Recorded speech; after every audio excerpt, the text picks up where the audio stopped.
A black mark appears where no one expected it, not carved proudly above a gate, not stamped on a royal charter, but hidden among the ruins of a forgotten archive, where the last fragments of an old order seem to have outlived the men who served it. Some called it a seal. Others whispered that it was a map, a route, a warning. And behind it stood one question. Did the Knights Templar die protecting treasure, forbidden knowledge, or something far more dangerous? An illusion powerful enough to survive them? To follow that question, we have to move carefully. Not every mark is a code. Not every silence hides a conspiracy. But history has a strange habit of leaving gaps exactly where imagination is most eager to enter. Tonight, we begin with the legend of the Black Sigil, a symbol said to point toward a hidden Templar route, though no proven Templar map of this kind has ever been found. That absence matters. It does not kill the story. It changes the shape of it, because sometimes the most enduring mysteries are not built from evidence alone, but from fear, ambition, missing records, and the human need to believe that ruined powers never vanish completely. Before we venture further into the shadows, take a moment to subscribe, so you never miss a secret that history has tried to forget. And as we begin, leave a comment letting us know where in the world you are watching from tonight. It's a reminder of how far these forgotten echoes can reach. So let us enter the archive slowly, not as treasure hunters, but as investigators. The mark is waiting. The question is whether it was ever meant to be read.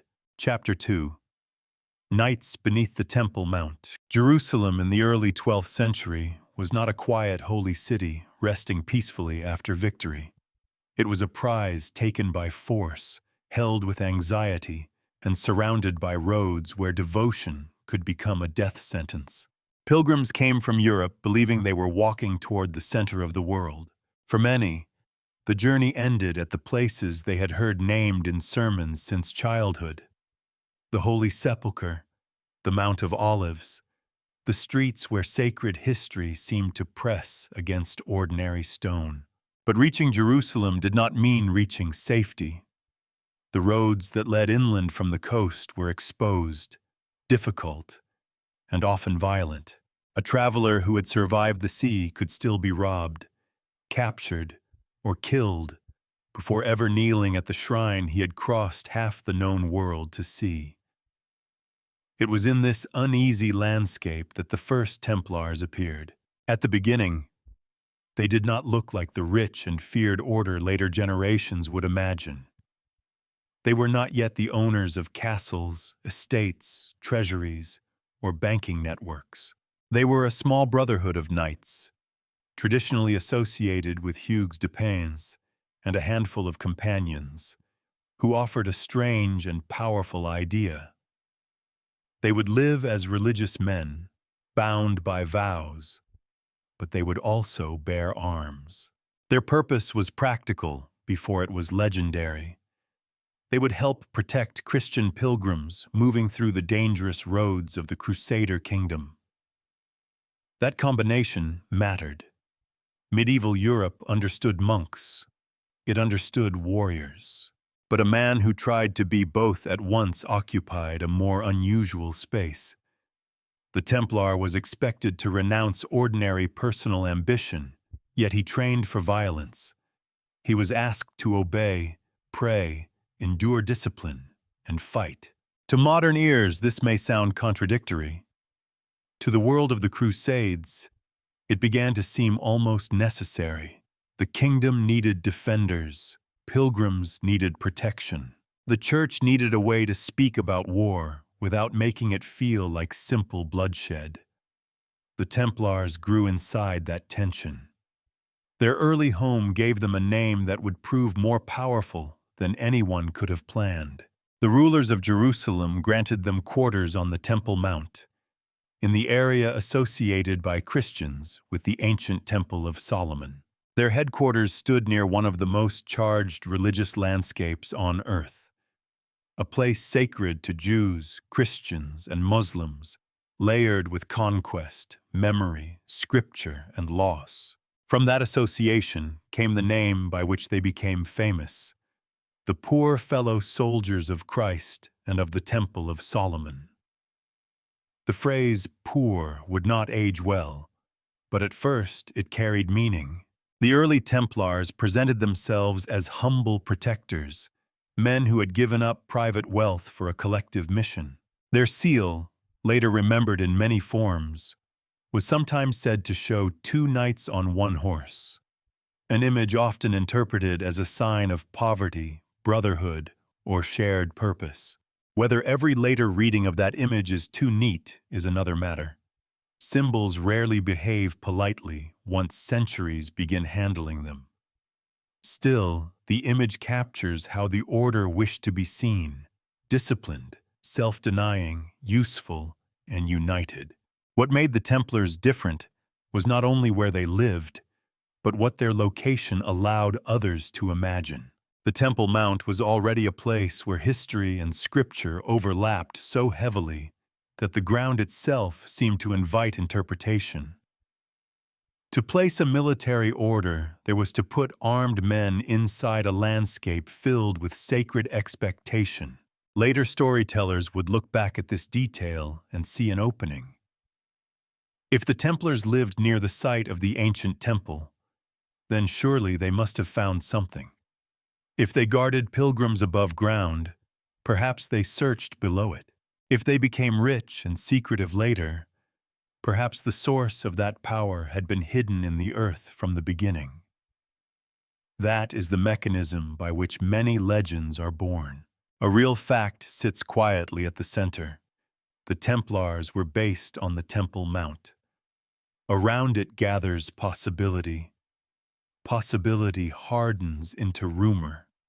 Rumor acquires details. Details begin to sound like memory. The evidence for a secret discovery under the Temple Mount is thin. It is not the kind of claim we can responsibly treat as established history. But the legend endured because it solved, in a dramatic way, a real puzzle people felt when looking at the Templars. How did a small group of armed pilgrims become one of the most influential institutions in medieval Christendom?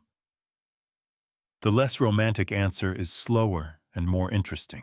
They became powerful because their mission fit the needs of their age. The Crusader states were fragile.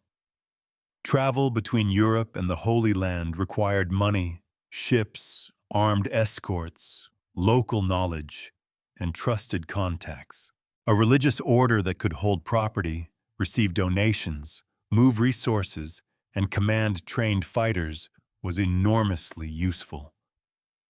Noble families donated land and wealth to support what they saw as a holy cause. Rulers relied on them. Popes granted privileges. Their reputation for discipline made them attractive guardians of both roads and funds. In other words, the Templars did not need to uncover a buried object to become important. They became important because they built a structure that connected faith, war, logistics, and trust. And yet, the legend of hidden discovery tells us something valuable, even if it tells us little about actual treasure. It reveals how uncomfortable people became with Templar power. The Order's rise seemed too steep, its privileges too broad, its inner life too closed to outsiders. When an institution becomes wealthy while preaching poverty, when it answers to religious authority more than local kings, when it operates across borders and keeps its own rules, imagination begins to search for a secret engine. There must be a hidden cause, people think. A document, a relic, a map, a bargain made in some chamber where ordinary eyes were not allowed. The Temple Mount made that suspicion irresistible. Consider the setting not as fantasy, but as medieval psychology. A knight from Champagne or Anjou arrives in Jerusalem and enters a world where biblical geography is no longer distant language. Places named in sermons become walkable. Ruins become arguments. Every stone seems capable of meaning more than it says. In such a world, it would not take much for a mark, a seal, a passage, or a rumor of underground chambers to become charged with significance. The Templars themselves also contributed to the mystery, though perhaps not in the way later legends suggest. Military orders required discipline. Discipline required initiation, hierarchy, obedience, and internal customs. These were not automatically sinister. Every serious institution has its private language. Monasteries had rules, guilds had practices, courts had ceremonies, armies had chains of command. But when secrecy is combined with holiness and armed force, it becomes easy for outsiders to mistake structure for conspiracy. That misunderstanding would follow the Templars for the rest of their existence. Their rise was also helped by a powerful moral argument. Writers such as Bernard of Clairvaux supported the idea of the knight monk, praising a new kind of warfare conducted not for vanity, plunder, or private revenge, but for the defense of Christians and holy places. We do not have to accept that argument at face value to understand its force. It gave spiritual language to military necessity. It allowed men trained for combat to see themselves not merely as fighters, but as servants in a sacred drama. This is where the Templar story becomes more than a tale of swords and hidden rooms. It becomes a story about how institutions make violence meaningful. The Templars did not simply protect pilgrims. They helped create a model in which protection, conquest, devotion, and discipline could be woven into a single identity. That identity was compelling. It was also dangerous, because once an order believes its mission is sanctified, criticism can look like betrayal. The men who first took up this life could not have known what would be built on their vows. They could not have seen the later castles, the estates, the treasuries, the accusations, or the fires. They were responding to a specific crisis in a conquered land, with tools their world understood: oath, sword, prayer, and patronage. But history does not remember only what people intended. It remembers where they stood. And the Templars stood on the Temple Mount. That single fact became the seedbed for centuries of speculation. Not because it proves they found a forbidden map, not because it confirms a hidden route beneath Jerusalem, but because it placed them at the symbolic center of three powerful forces: sacred geography, military authority, and institutional secrecy. From there, the order could be imagined as guardians of almost anything: a relic, a treasure, a dangerous truth, or perhaps the far more ordinary but equally potent machinery of medieval power: land, loyalty, money, and belief moving quietly beneath the surface of visible events. The Black Sigil, if we treat it as legend rather than evidence, begins to take shape here. Not as a mark scratched by a knight in some hidden vault, but as a later attempt to give form to the unease the Templars inspired from the beginning. People wanted a symbol because symbols make uncertainty feel readable. They wanted a map because maps promise that confusion has direction. But the first Templar path was not drawn in ink. It ran along dangerous roads outside Jerusalem, where frightened pilgrims needed escorts. And a few armed men decided that holiness could be defended on horseback. Chapter 3.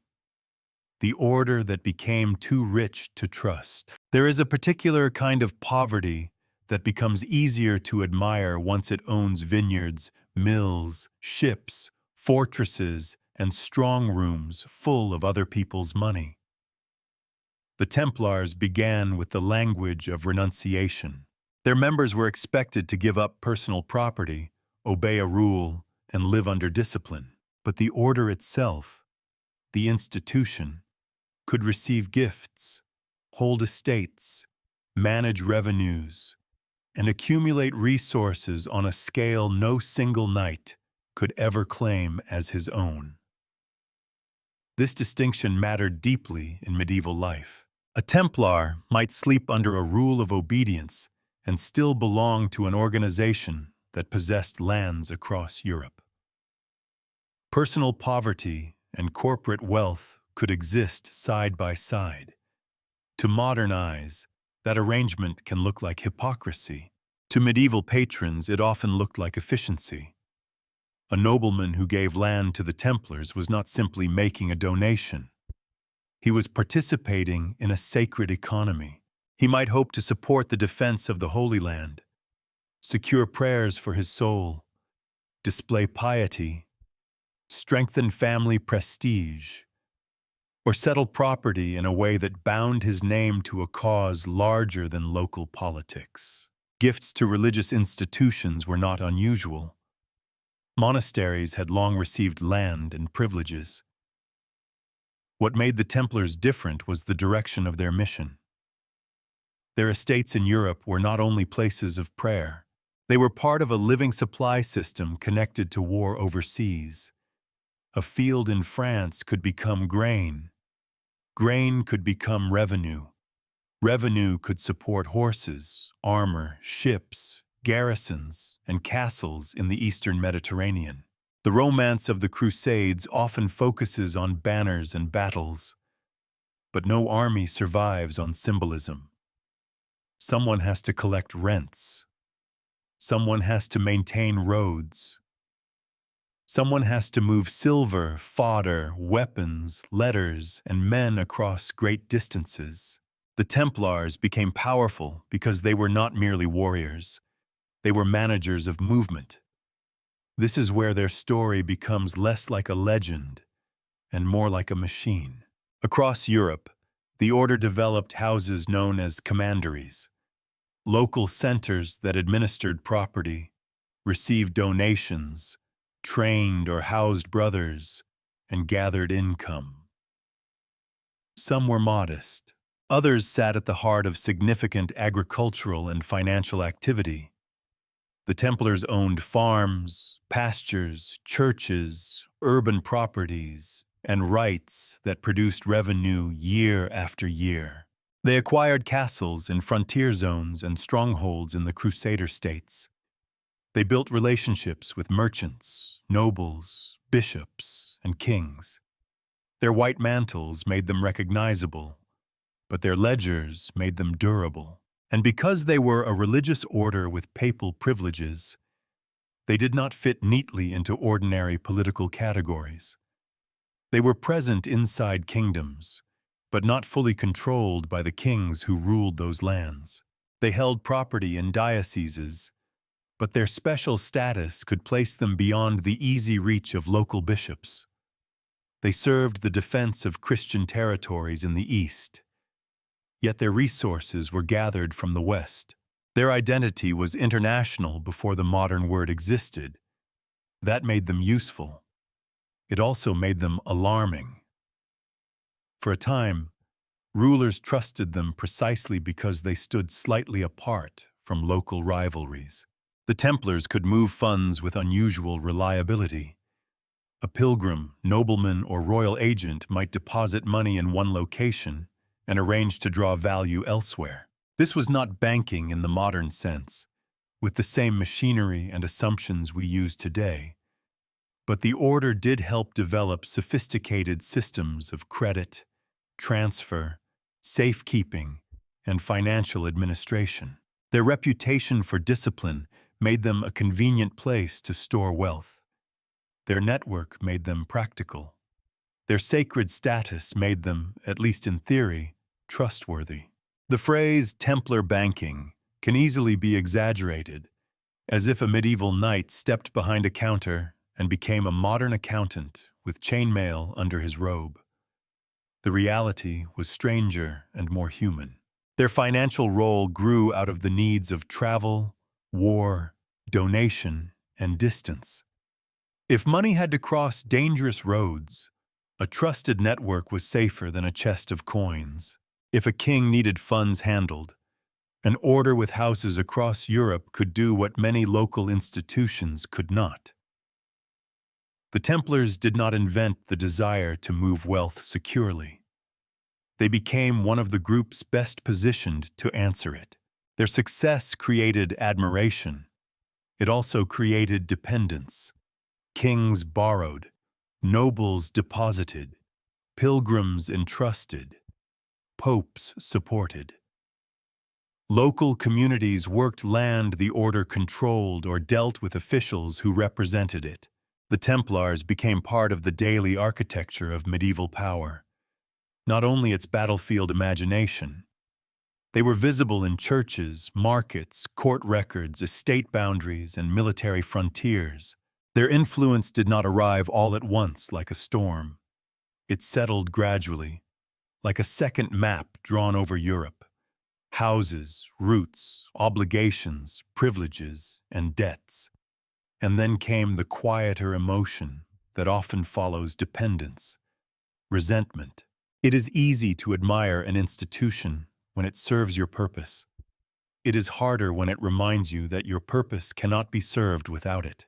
A king who uses the Templars to store treasure may also dislike seeing that treasure guarded by men who answer ultimately to another authority. A bishop who benefits from crusading enthusiasm may still bristle at exemptions. A noble family that gives land for salvation may later regret how much land has passed beyond ordinary inheritance. Power has a way of appearing holy when it flows outward, and suspicious when it begins to stand on its own. This does not mean everyone hated the Templars. That would be too simple. Their reputation varied by place, moment, and political need.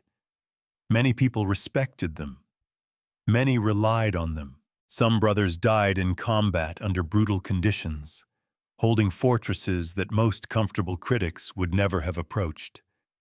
The order's wealth did not erase its military sacrifices, but wealth changed how those sacrifices were interpreted.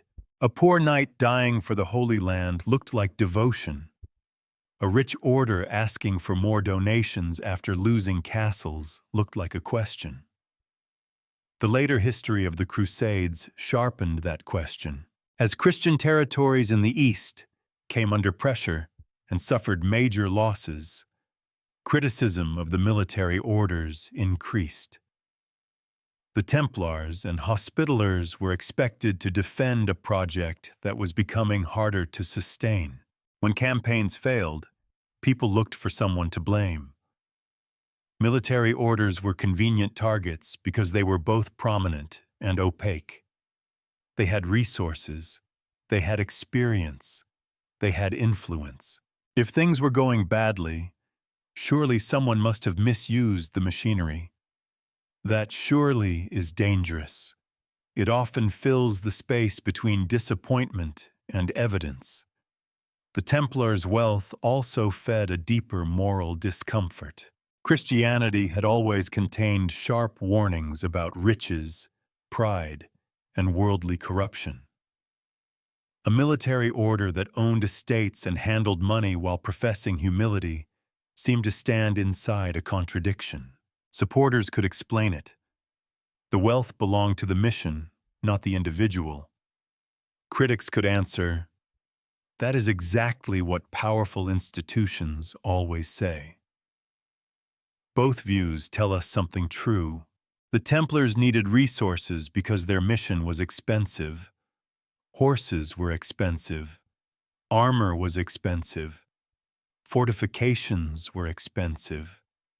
Sea travel was expensive. Diplomacy was expensive. Failure was expensive, too. A castle lost in the East could mean greater pressure to raise funds in the West. A frontier crisis could turn yesterday's comfortable estate income into tomorrow's desperate military budget.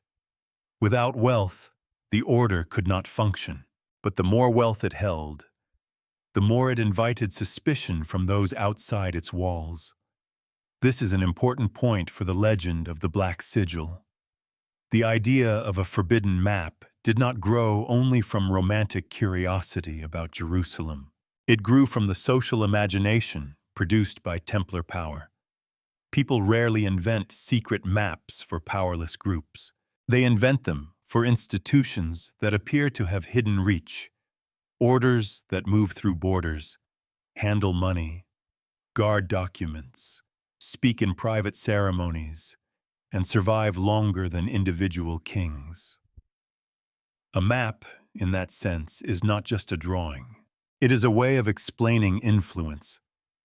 When later storytellers imagined the Templars as guardians of a hidden route, they were giving visible shape to something that had once been real but less theatrical, a network. Money moved through it. Men moved through it. Letters, supplies, loyalties, and commands moved through it. The Order's true geography was not limited to roads or castles. It existed in obligations.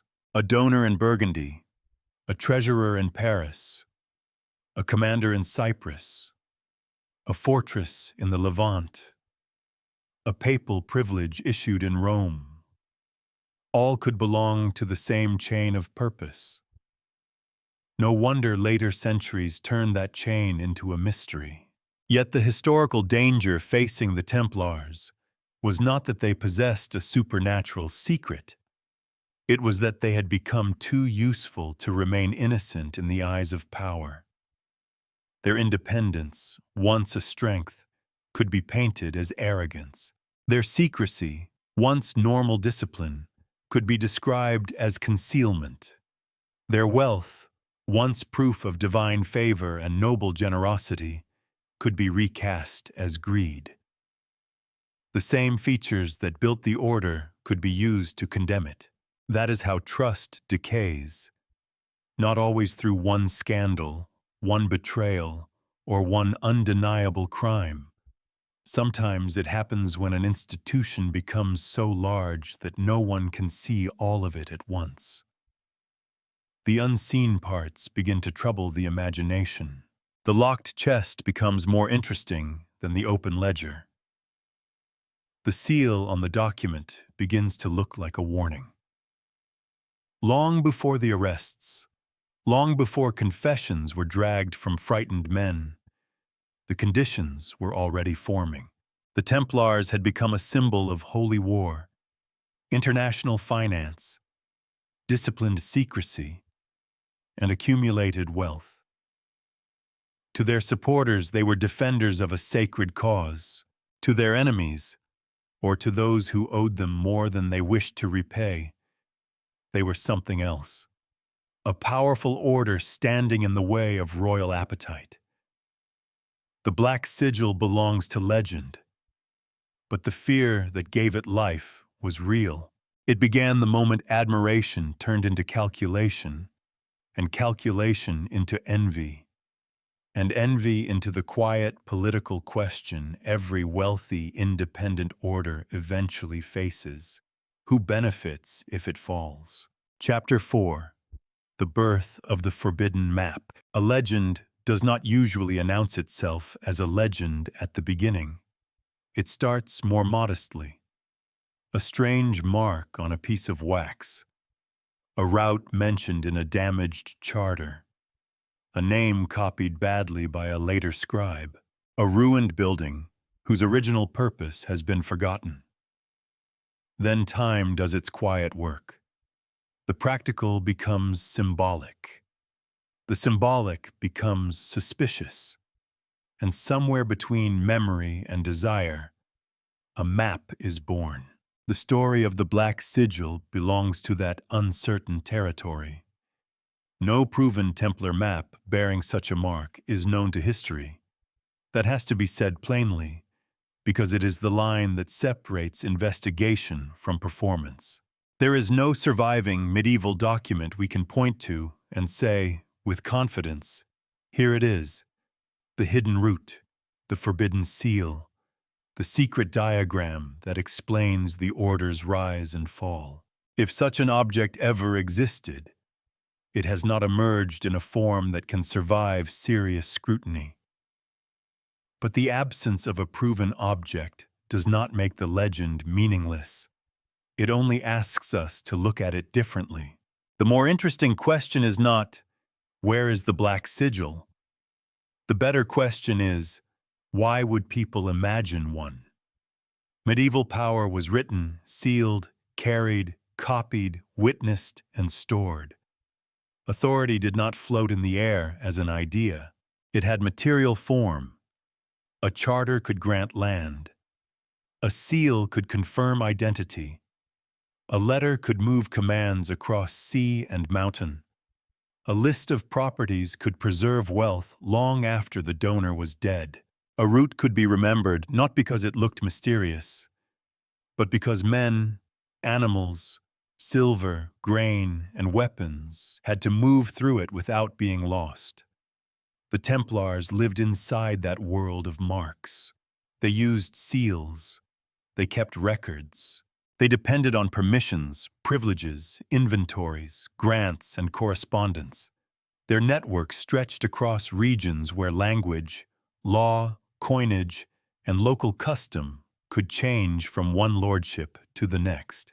To operate across such distances, they needed more than courage. They needed administration. The sword may have made them famous, but parchment made them durable. This is where later imagination found its raw material. A seal, to its original users, was not necessarily mysterious. It was practical. It authenticated. It closed a document. It declared that the person or institution behind the mark accepted responsibility for the words attached to it. But remove that seal from its context. Break the charter. Lose the names. Forget the legal dispute.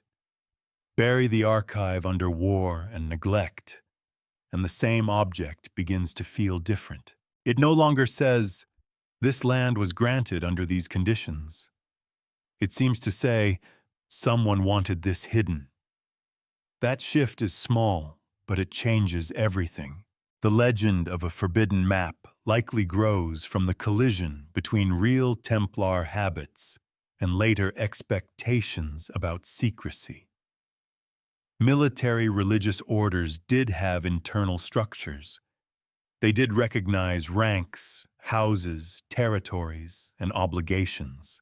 They did maintain roots between Europe, the Mediterranean, and the Crusader states. They did possess documents that outsiders could not easily see. None of that proves a secret map, but it explains why the idea of one could feel plausible to people looking backward. And maps themselves were not always what modern viewers expect. When we hear the word map, we often picture a precise surface, coastlines, roads, borders, distances, perhaps an X marking the place where something valuable waits. Medieval mapping could be more symbolic, more selective, more concerned with meaning than measurement. Routes could exist as itineraries, lists of stages, remembered passages, port connections, or chains of properties rather than one grand drawing. A map might be less a picture than a pattern of movement known to those trained to read it. That possibility gives the legend its most grounded form. Maybe what later storytellers called a map was never a single sheet hidden in a vault. Maybe it was a network misunderstood as an object, a set of commanderies, a path of safe houses, a sequence of ports, a financial trail, a record of who could be trusted, where supplies could be gathered, which roads were passable, and which authorities would look away or offer protection. In a world of danger, Such knowledge could be worth as much as gold. But knowledge like that rarely looks dramatic when written honestly. It looks like names, rents, distances, permissions, and obligations. So legend gives it a darker shape. It invents a sigil. A sigil does what a ledger cannot. It condenses complexity into a single image. It allows the mind to believe that a whole hidden system can be unlocked by one mark. That is why stories of secret signs remain so powerful. They flatter our suspicion that reality has a private entrance, and that only the initiated know where to place their hand. Yet we should be careful. The Templars did not need an invented symbol to be secretive in the ordinary institutional sense. Their world already contained enough concealment. Sealed letters, restricted ceremonies, strategic routes, financial records, military plans, and the private discipline of a brotherhood. The later legend simply darkened these normal features until they resembled evidence of something forbidden. This is how suspicion edits the past. A cross becomes a code. A seal becomes a warning. A road becomes an escape route. A missing document becomes proof that the document mattered. Even destruction becomes useful, because the fewer records survive, the more confidently imagination can arrange the ruins. The Black Sigil, then, can be read as a story born from fragments. It reflects a world where real symbols mattered intensely, and where the Templars possessed enough reach to make any unknown mark feel charged with possibility. Its darkness may not come from ink or wax at all, but from the circumstances in which people later tried to understand the order. After its wealth had been envied, after its secrecy had been condemned, after its leaders had been broken, after its reputation had passed from courtroom accusation into folklore. What begins as administration becomes, centuries later, atmosphere. There is an irony here.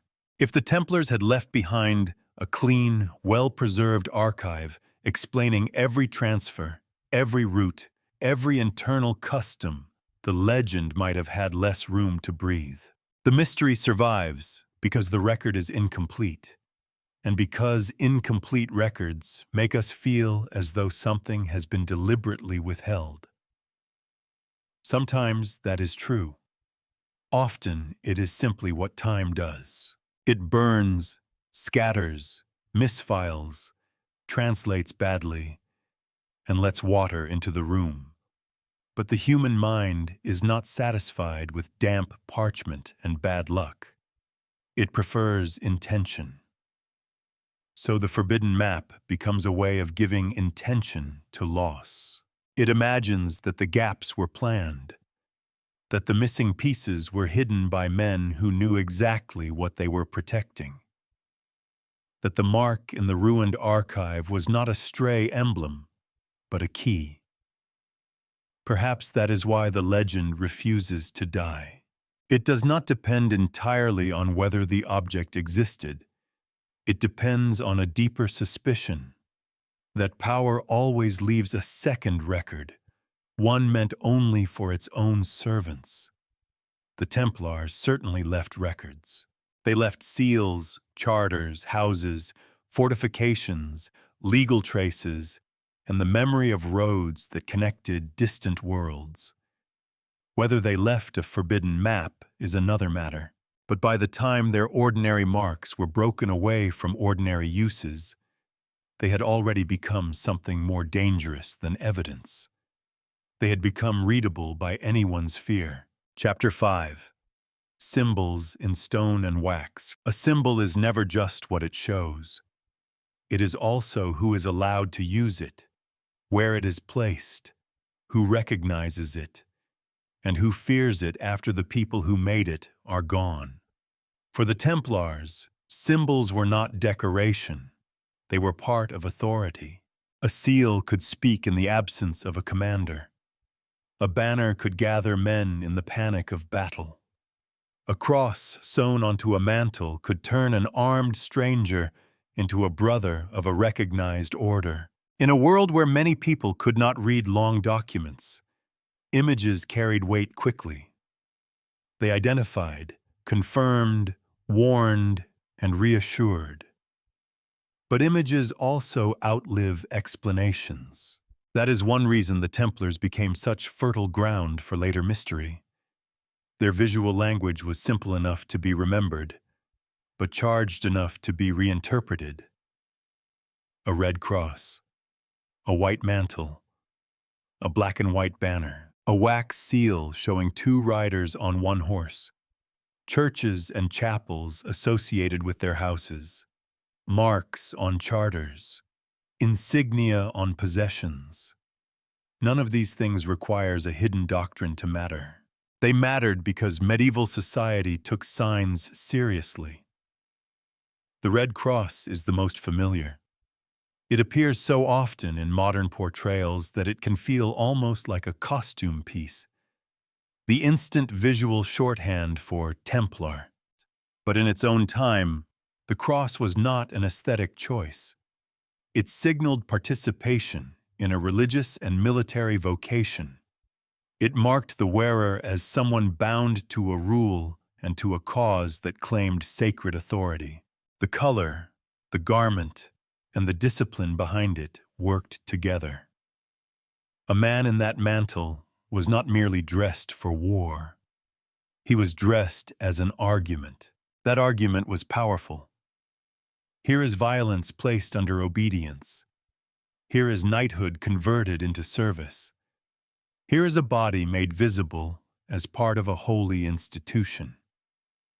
Whether the reality always matched the ideal is a different question. Institutions are rarely as pure as their symbols, but that is exactly why symbols become so important. They hold the ideal steady even when human behavior wavers underneath it. The cross did not prove that every Templar was brave, humble, or devout. It announced what the order wished to be believed about itself. Then there was the banner often associated with the Templars, commonly called the Beaux-Ayants. Its black and white design has attracted centuries of interpretation. Later readers have been tempted to see hidden dualities everywhere: light and darkness, purity and sin, secret knowledge and public obedience. But we should resist making every contrast into a code. Medieval banners had practical and symbolic purposes. They identified troops. They gave men a point of orientation. In the confusion of combat, a banner could be less like a poem and more like a heartbeat. Still, the black and white contrast mattered because it was memorable. It gave the order a visible presence.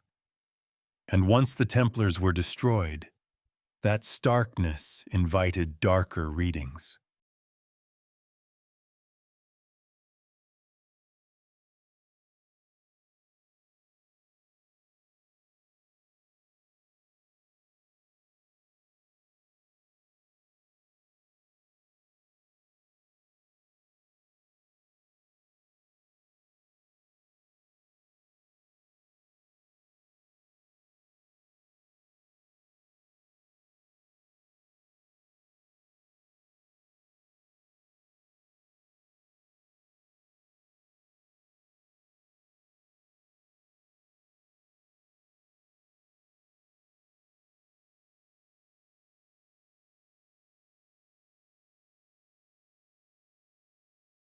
It is a striking emblem because it seems almost too symbolic to ignore. Two armed men sharing one mount. Humility, hardship, unity, perhaps even dependence. But again, we have to be careful. Symbols are not always single-sentence messages. They accumulate meanings. A seal could remind viewers of the order's origins, express an ideal of shared discipline, or simply function as a recognizable institutional image. Later generations, knowing the Templars became rich, looked back at that emblem with irony. Two men on one horse became not only a sign of poverty, but a visual accusation. How did this become an empire of castles and treasure houses? That is the strange afterlife of symbols. They can be turned against the people who made them. Architecture worked in a different register. The Templars were associated with churches, chapels, commanderies, and fortifications across Europe and the Eastern Mediterranean. Some buildings connected to the order have become magnets for speculation, especially when their forms seem unusual or when they echo sacred models. Round churches, in particular, have often drawn attention because some were inspired by the Church of the Holy Sepulchre in Jerusalem. To modern visitors, a round plan can feel instantly mysterious. It seems to refuse the ordinary. It suggests a hidden geometry.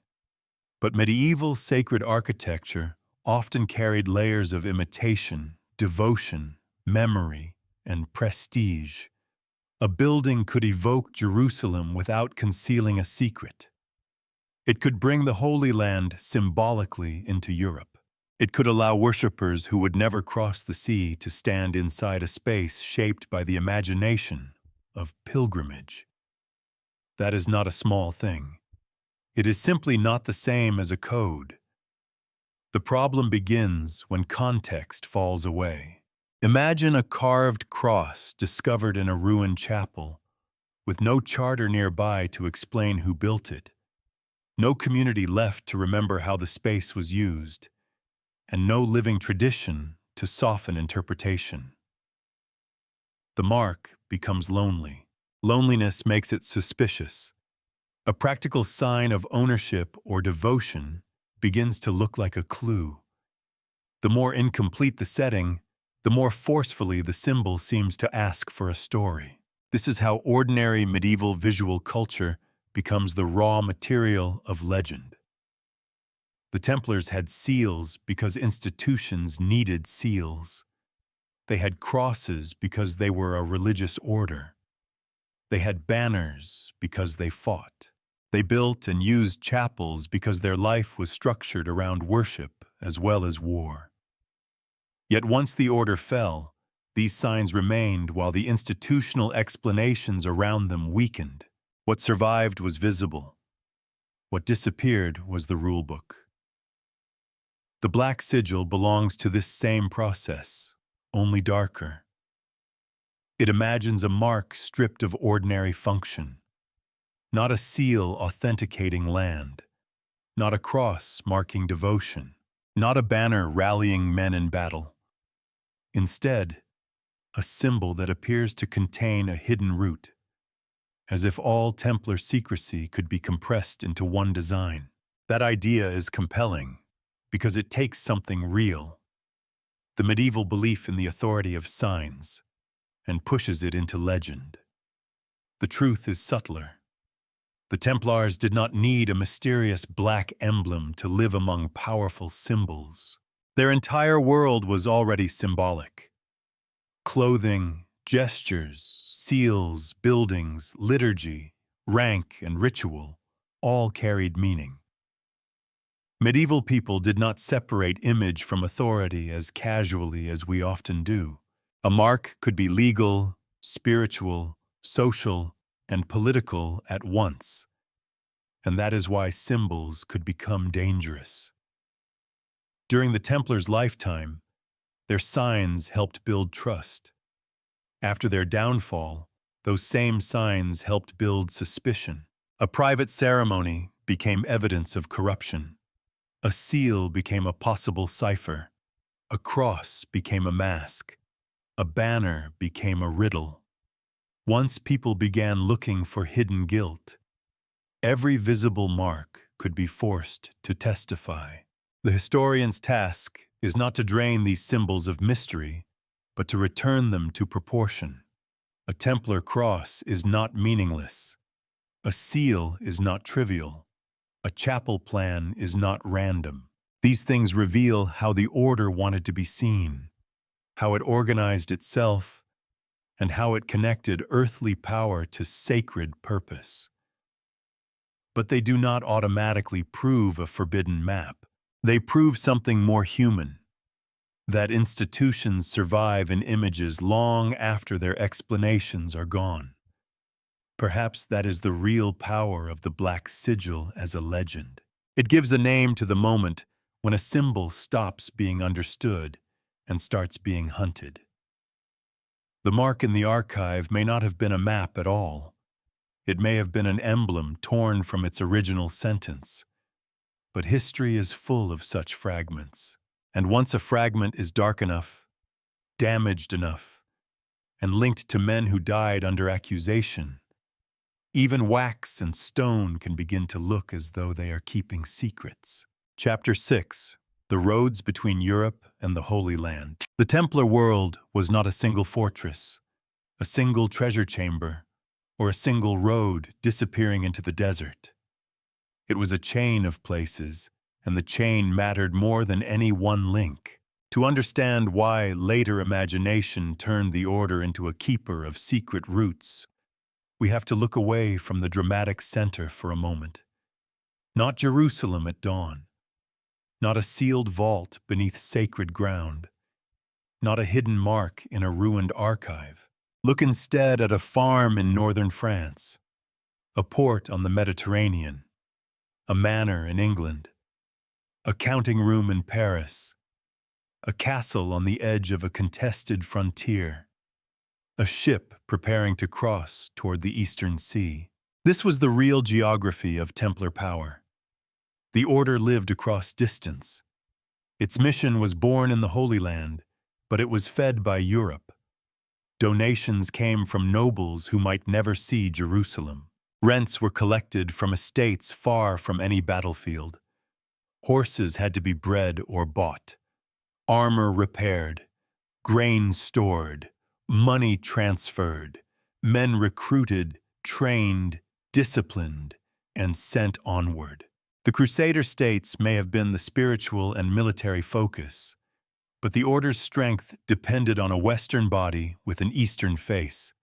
That is why the Templar network became so important. France was one of its great centers, not only because many of the order's early leaders and patrons came from French-speaking regions, but because land, aristocratic support, and political connections there gave the order deep roots. England, too, became part of the system, with Templar houses managing estates, receiving gifts, and participating in the movement of wealth. In the Iberian Peninsula, military orders existed in a world shaped by frontier warfare against Muslim powers, giving armed religion a different but related logic. Italy and the Mediterranean ports mattered because the sea was not a backdrop. It was the main artery. A crusading order without ships, ports, and coastal contacts would be like a lung without air. Movement from Western Europe to the Eastern Mediterranean was slow, expensive, and vulnerable. A man could not simply decide to go to the Holy Land as if buying a ticket and choosing a window seat. He needed permission, funds, protection, supplies, and knowledge of where to stop. Weather could ruin plans. Pirates or hostile forces could threaten shipping. Political disputes could close opportunities. Disease could do what enemies did not. The journey itself was a test of resources long before anyone reached a battlefield.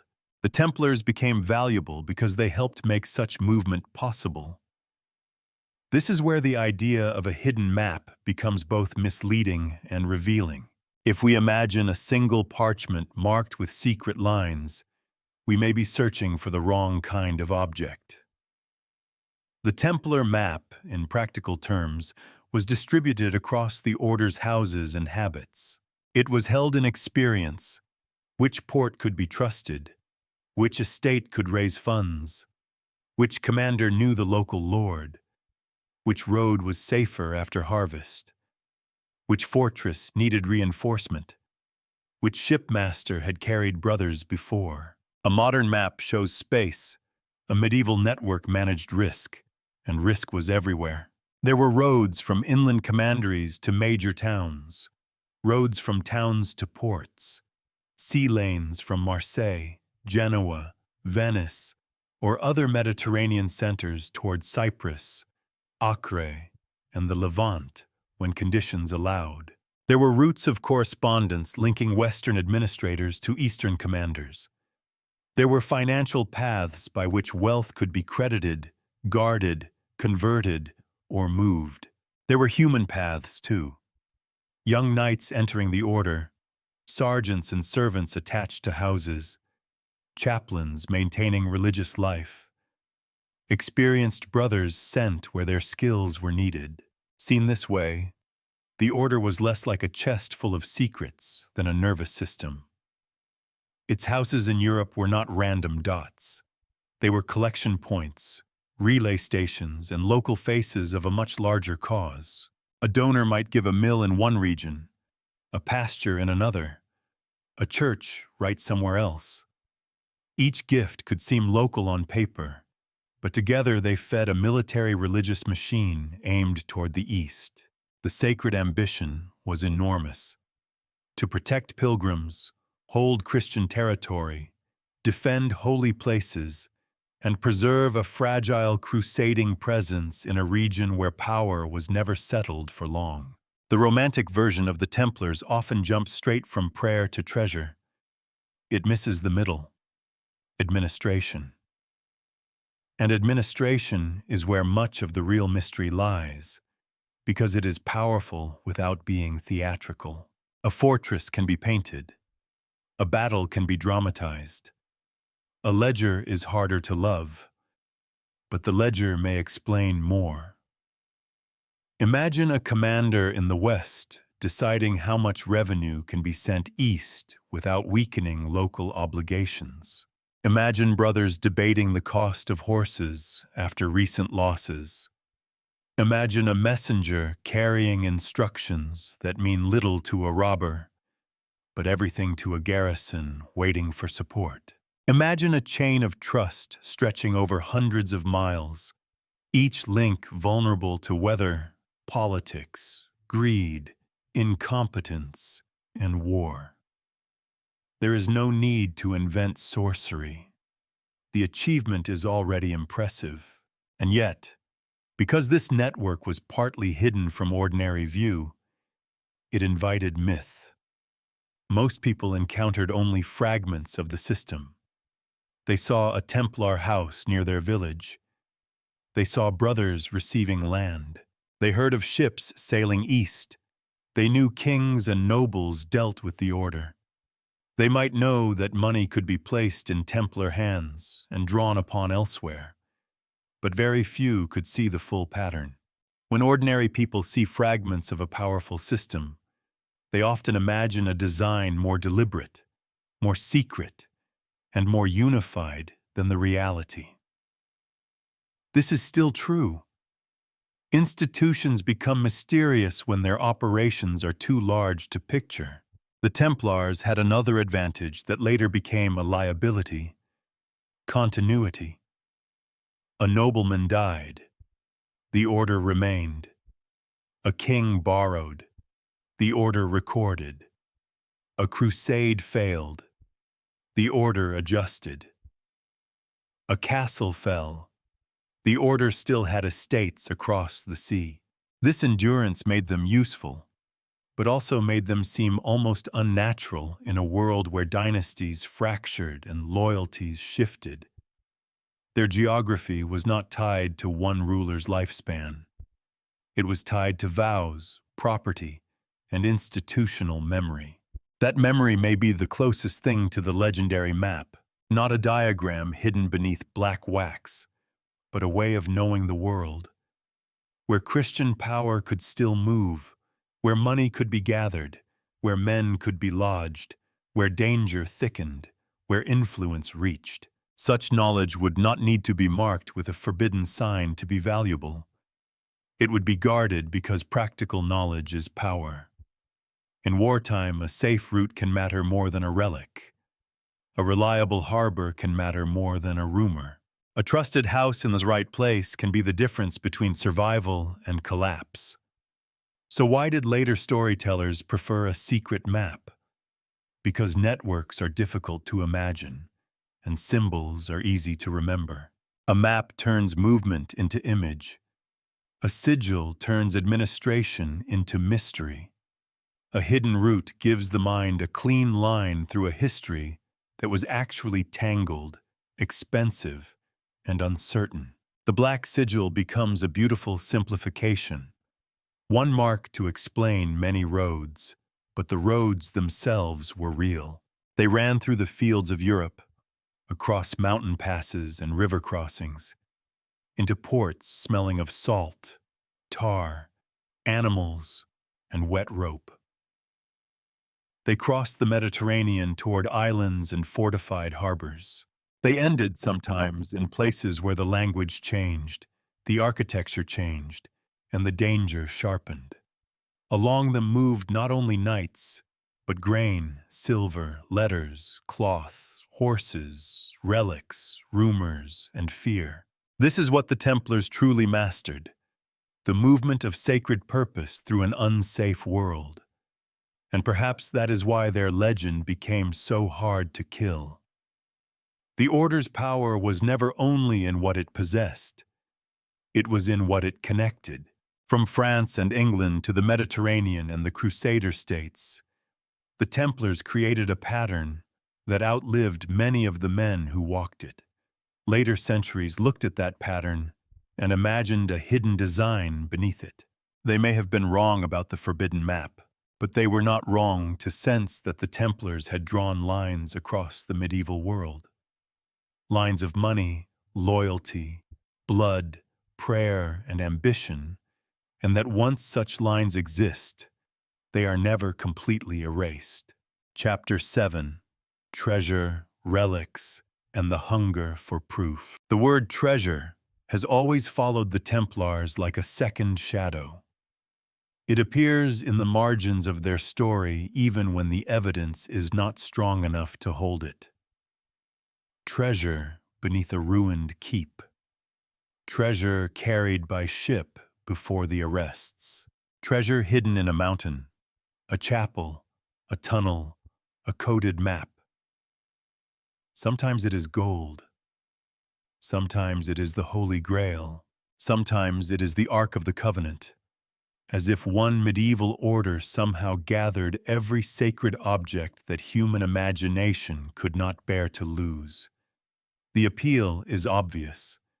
Treasure gives history a pulse.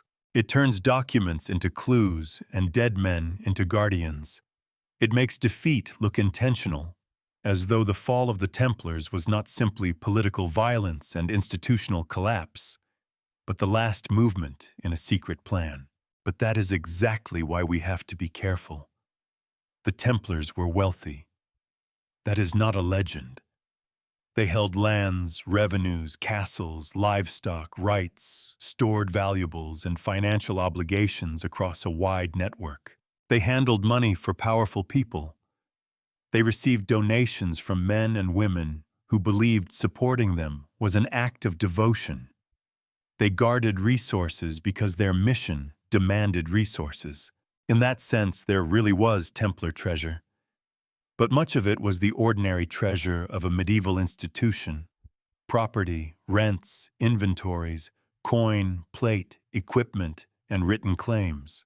It is less glamorous than a golden relic glowing in a buried chamber. It is also more believable. Relics, however, belong to a different kind of hunger. Medieval Christianity was intensely physical in its devotion. Bones, cloth, fragments of wood, vessels, and objects associated with saints or sacred events could draw pilgrims, donations, prestige, and spiritual longing. A relic was not merely an antique. To believers, it was a point of contact with holiness. It made the invisible feel near enough to touch. So when later stories placed relics in Templar hands, they were not inventing desire from nothing. The medieval world valued holy objects profoundly. Crusaders did encounter, seize, protect, trade, and venerate relics. Churches competed for them. Rulers used them to strengthen legitimacy. Pilgrims traveled great distances to stand before them. A military order operating in the Holy Land would naturally be surrounded by the language of sacred possession. What cannot be responsibly claimed is that the Templars are proven to have found the Ark, guarded the Grail, or possessed secret temple knowledge capable of overturning Christianity itself. Those ideas belong largely to later traditions, romances, esoteric speculation, and conspiracy literature. They are powerful stories, but power is not proof. A claim can survive for centuries because it satisfies imagination, not because it rests on firm evidence. The Grail, for instance, entered medieval literary culture through romance and spiritual symbolism, not through a clear Templar inventory. The Ark carried biblical weight so immense that attaching it to the Templars made them seem larger than history.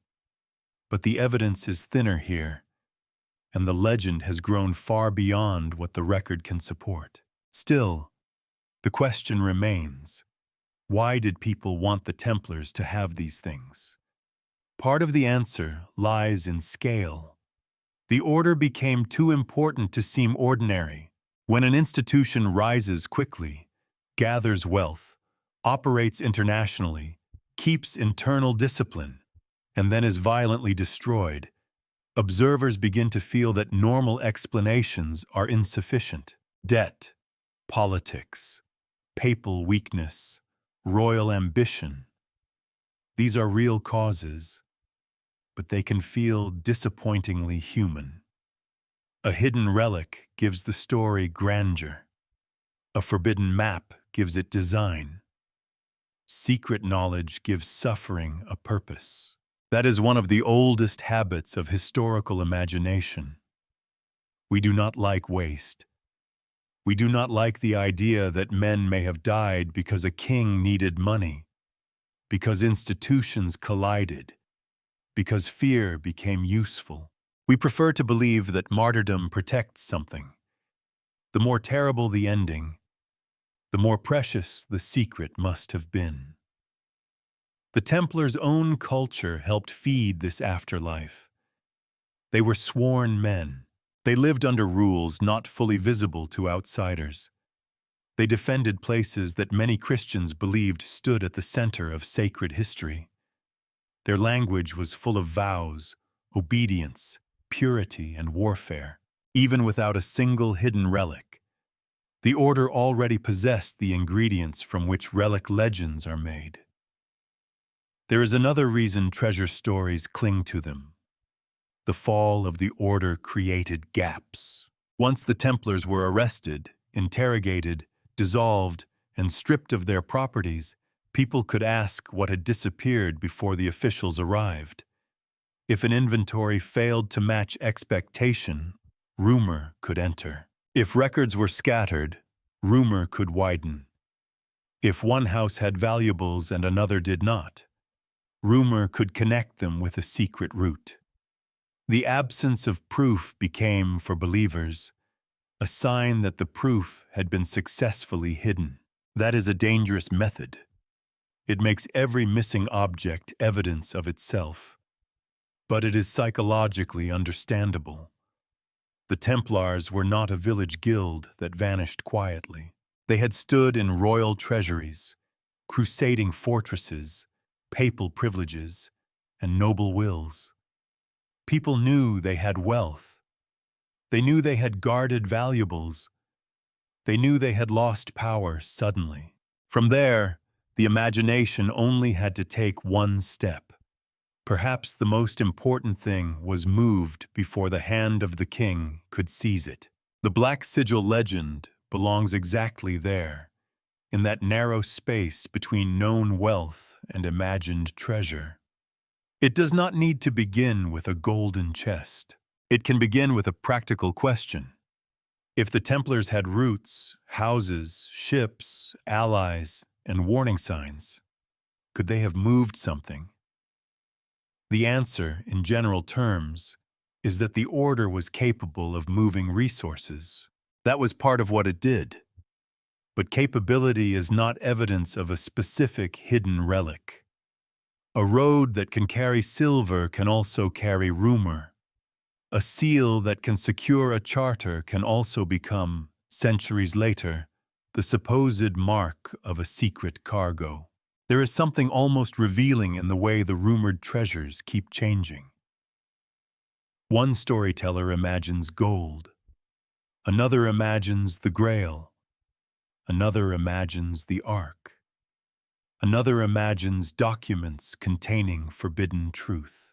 The object shifts because the real desire is not for the object itself. The desire is for certainty. Proof that behind the chaos of history there was a hidden center. Treasure is certainty made physical. If you can find the chest, the story becomes real. If you can read the map, the dead were not silent. If you can decode the sigil, the scattered fragments line up at last. That is why such legends endure even when historians object. They offer a kind of emotional evidence, not evidence that satisfies a court or archive, but evidence that satisfies longing. The sober view is less theatrical, but it has its own force. The Templars possessed wealth because medieval piety, warfare, and administration made them wealthy. They revered holy things because their world revered holy things. They became associated with secret relics because they stood close to sacred geography, and then fell under accusations that made every part of their identity look suspicious. Their treasure was real enough to tempt kings, but not proven to be the miraculous hoard later centuries imagined. And perhaps that is the better mystery. Not whether a single relic was hidden behind a black mark, but why generations needed one to be there. Why ordinary wealth felt too small. Why political destruction demanded a sacred explanation. Why a ruined order seemed incomplete unless it had carried something impossible into the dark. The hunger for proof can become its own treasure hunt. It sends us through archives, legends, chapels, and accusations, looking for the one object that will make the story stop shifting. But the Templar story refuses to stop. It changes shape because each age gives it the treasure it most wants to find. Gold for the greedy, relics for the devout, codes for the suspicious. Forbidden knowledge for those who believe official history is always missing its most important page. And somewhere beneath all of them lies the older, quieter truth. The Templars did guard something powerful. Not necessarily the Ark, not necessarily the Grail, not a proven forbidden map. They guarded the fragile belief that faith, money, violence, and salvation could be made to serve the same road. Chapter 8.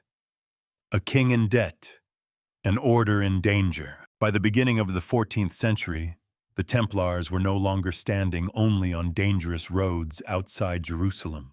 They were standing inside a different kind of danger, the financial and political machinery of a king who wanted room to breathe. That king was Philip IV of France. He is sometimes remembered as cold, severe, almost statue-like in his authority. Medieval rulers are often softened by legend or enlarged by drama, but Philip's reputation has a hard edge for good reason. He believed deeply in royal power. He wanted the French monarchy to stand above rival authorities inside his realm. Nobles, churchmen, financiers, even the papacy itself, all could become obstacles if they limited what the crown could command.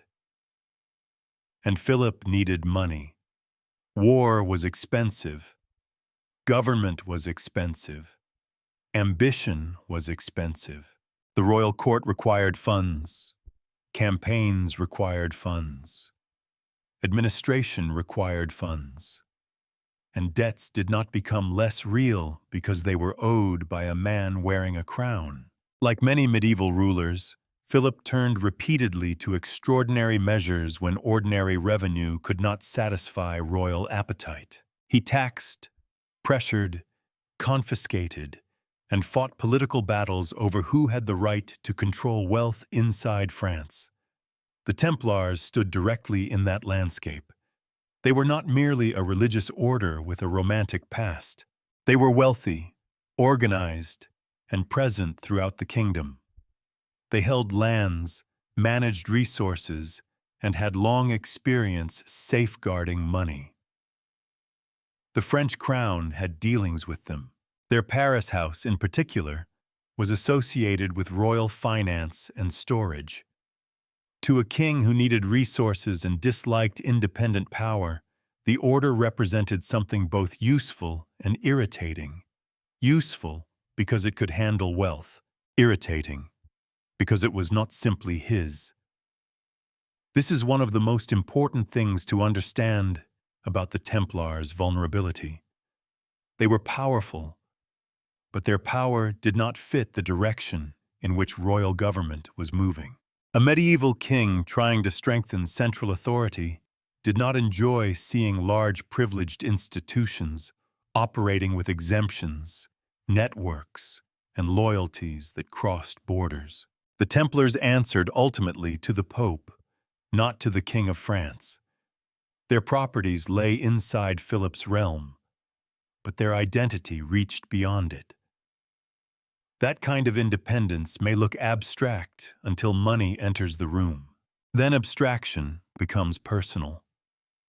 Philip's conflict with the papacy had already shown how far he was willing to go. His clash with Pope Boniface VIII over taxation and royal authority had been fierce, humiliating, and unusually aggressive. The message was clear. Philip would not accept a political world in which the French crown could be easily restrained by spiritual office. After Boniface, the papacy itself entered a more vulnerable phase, and the election of Clement V, a French pope, changed the balance of pressure around the Templars. This does not mean Clement was simply Philip's puppet in every action. History is rarely so tidy. Popes had their own concerns, fears, calculations, and limits. But it does mean the Templars faced danger in a world where the French king had both motive and leverage, and where the papacy was under intense political strain. The order also suffered from a wider crisis of purpose. The Crusader states in the Holy Land had been gravely weakened, and Acre, the last major Crusader stronghold on the mainland, had fallen in 1291. For the Templars, this loss was devastating. Their original mission had been tied to defending pilgrims and Christian territories in the East. After the loss of Acre, they continued to exist, but their role was harder to explain to critics. Why should wealthy military orders keep holding vast estates in Europe when the Holy Land had been lost? That question was not always asked honestly. Sometimes it was asked by people who wanted reform, sometimes by people who wanted property, sometimes by people who wanted someone to blame. There had been proposals to merge the Templars with the Hospitallers, another major military order, as part of a broader plan to reorganize crusading efforts. The idea made sense to some reformers.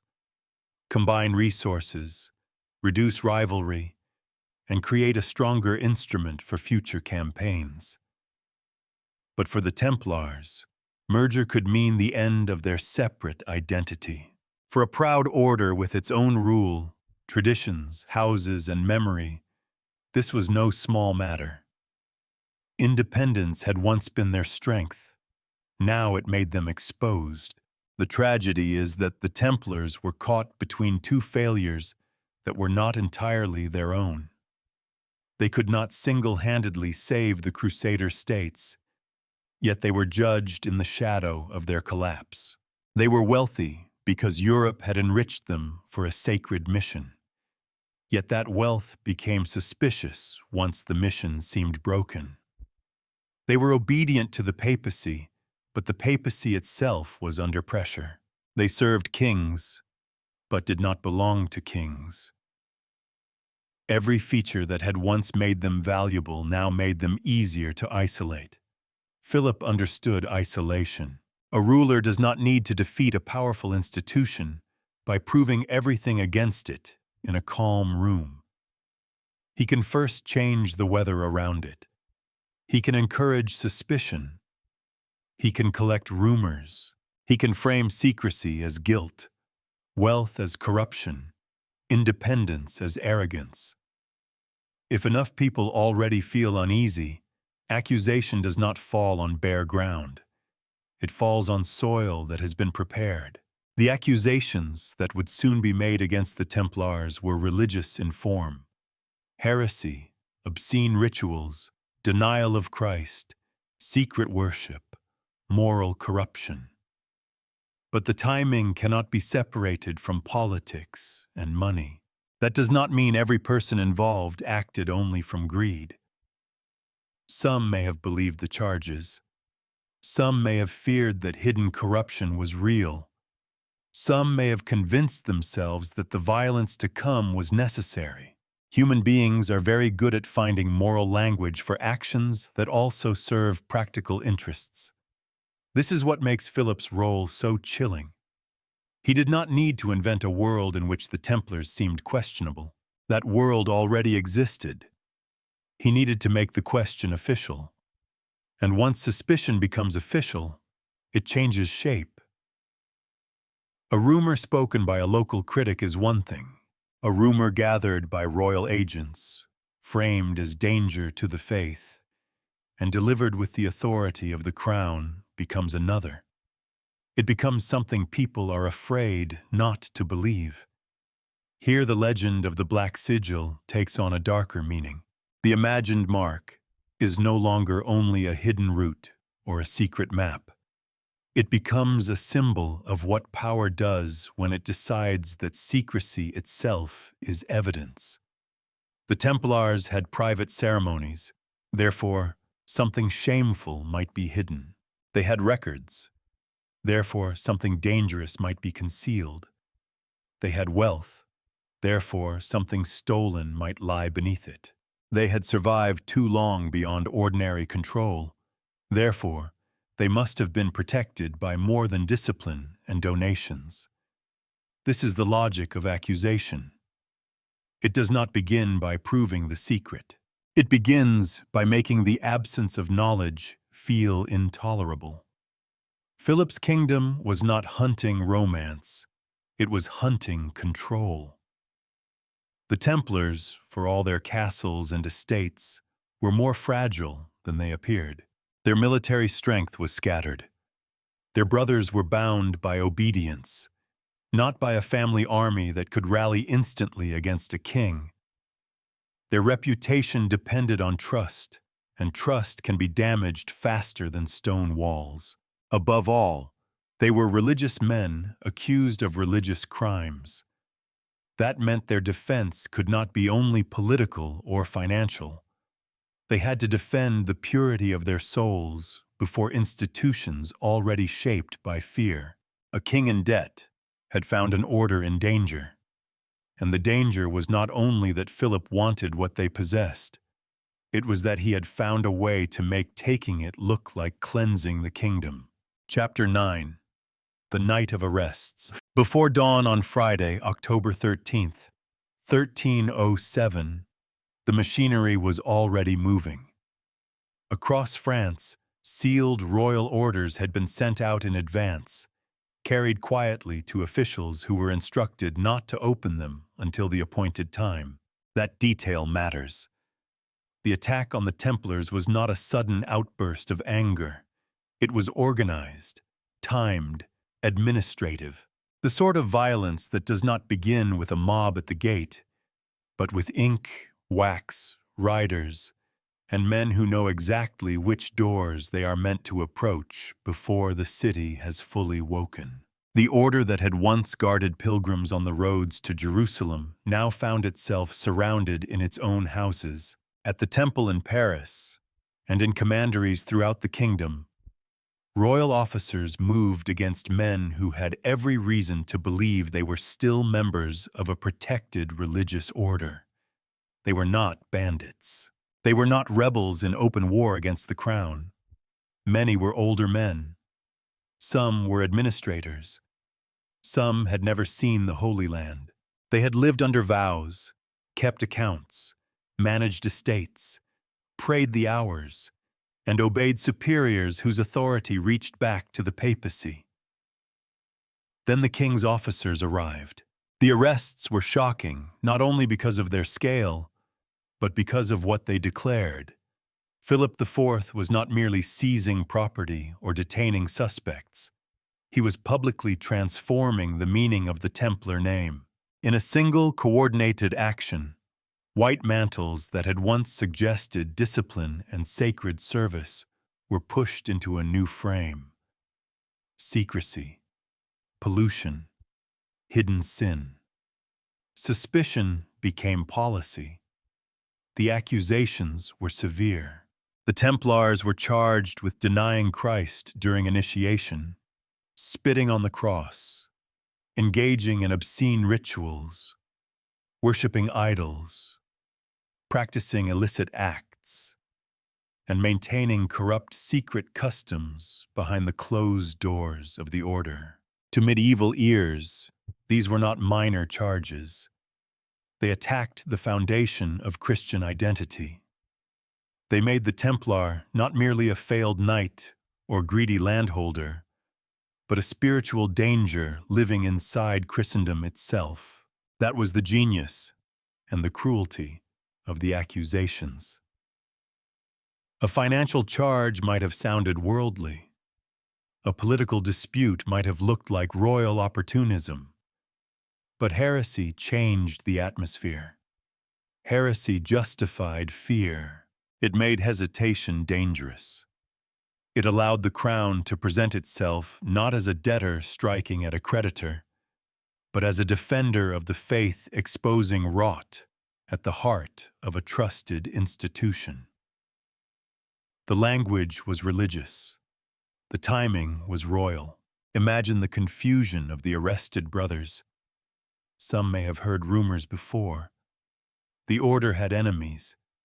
Criticism was not new. But rumor is one thing. Being seized by armed men under authority of the king is another.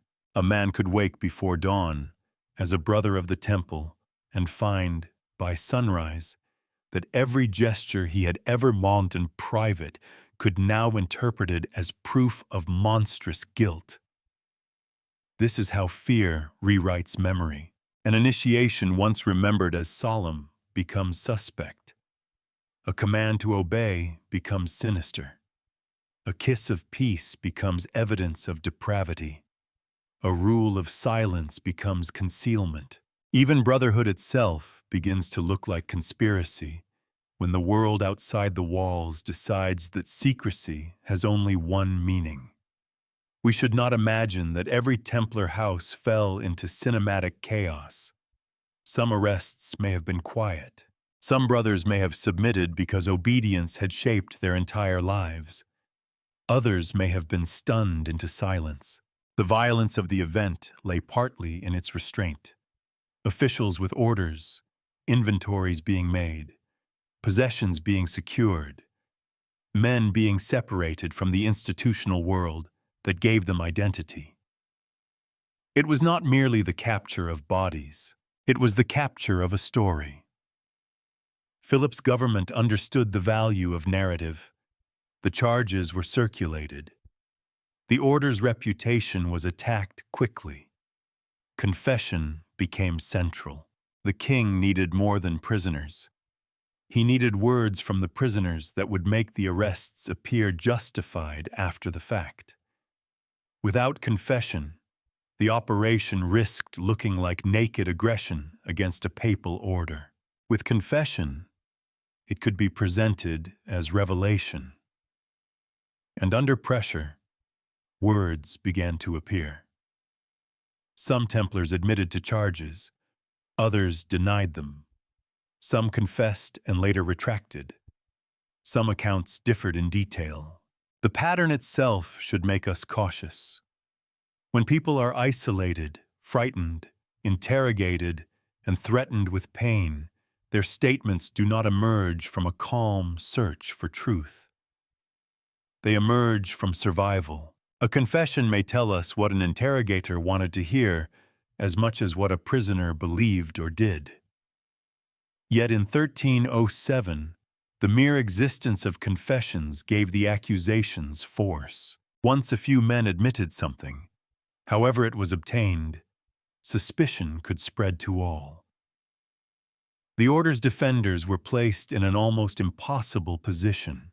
How does an institution prove that its private rituals were innocent when the very privacy of those rituals has been turned into evidence?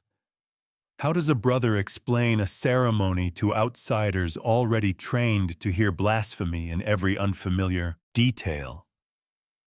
The arrests also created a practical disaster for the Templars. Their properties could be inventoried. Their records could be taken. Their communications could be disrupted. Their leaders could be isolated. A network built over generations could be frozen by coordinated force. The same geography that once made them strong now made them vulnerable. Many houses, many brothers, many assets, all reachable by royal command if the kingdom moved at once. Here, the legend of the Black Sigil finds one of its darkest imagined scenes. If there had been a hidden map, if there had been some forbidden route known only to trusted brothers, this would be the night when storytellers would expect it to vanish. A courier slipping out before the gates were sealed. A chest moved by river. A mark left behind for those who knew where to look. A final instruction hidden beneath wax before royal hands entered the archive. The historical record does not give us that scene, but it gives us something colder.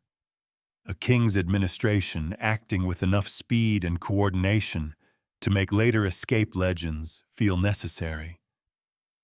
People imagine last-minute secrets because the arrests were so total.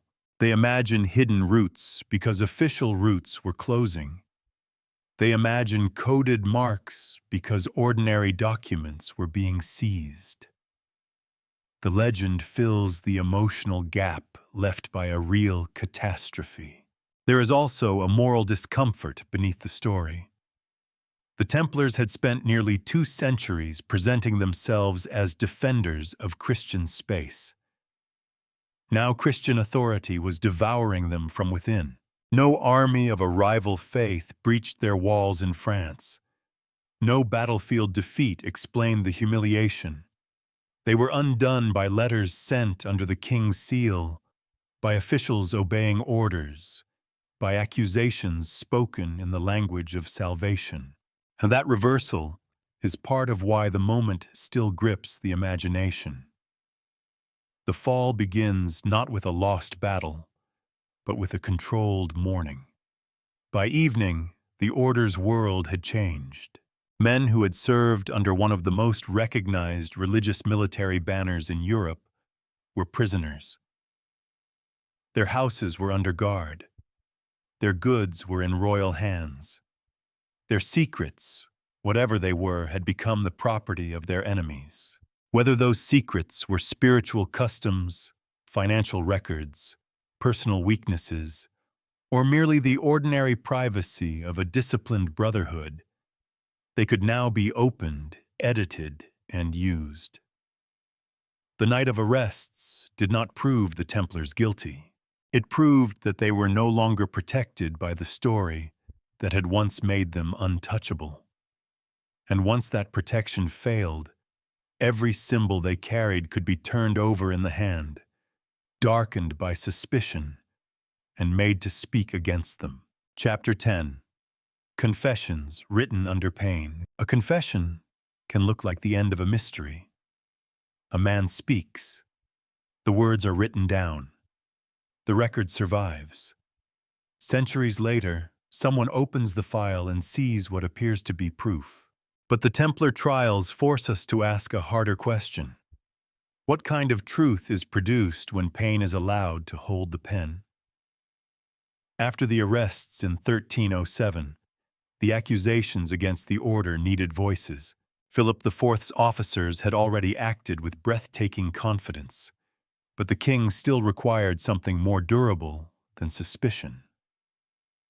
He needed Templars themselves to confirm the story being told about them. If the brothers admitted corruption, then the arrests could be defended as necessary. If they denied everything, the whole operation risked looking like a royal attack on a religious order whose wealth and independence had become inconvenient. So interrogation became the place where politics, theology, fear, and human weakness met. The charges were designed to wound the order at its spiritual center. The Templars were accused of denying Christ during initiation, spitting on or trampling the cross, exchanging improper kisses, engaging in sexual misconduct, worshiping a mysterious idol, and practicing ceremonies that mocked the faith they had sworn to defend. These claims were horrifying by medieval standards. They did not merely suggest bad behavior. They suggested inversion, a holy order turned inside out, a brotherhood of Christian knights secretly betraying the very symbol sewn onto their mantles. The violence of the accusation lay in its structure. It took familiar Templar features and reversed their meaning. Initiation became corruption. Obedience became complicity. Secrecy became heresy.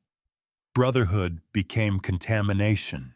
The cross, once their public sign, was placed at the center of alleged private desecration. Even if a listener knew little about law or finance, he could understand the emotional force of that image.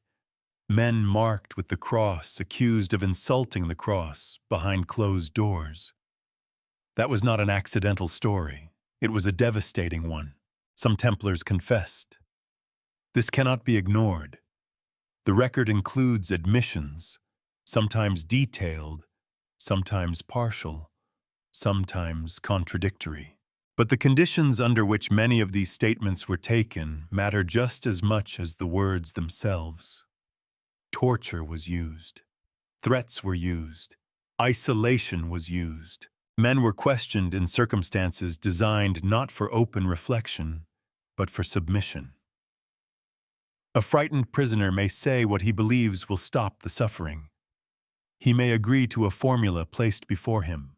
He may admit to one detail while denying another, hoping to survive the room. He may confess, then later recant when the immediate terror has passed. He may not even know what answer will save him. The mind under coercion does not behave like a witness sitting calmly before a neutral judge. This is why the Templar confessions are so difficult to read honestly. Rejecting every word without thought would be too easy.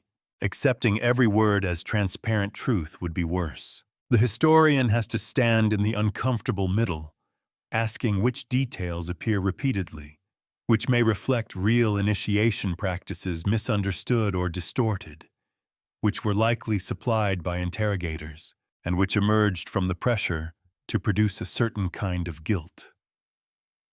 The evidence does not give us a clean room. It gives us a chamber full of fear.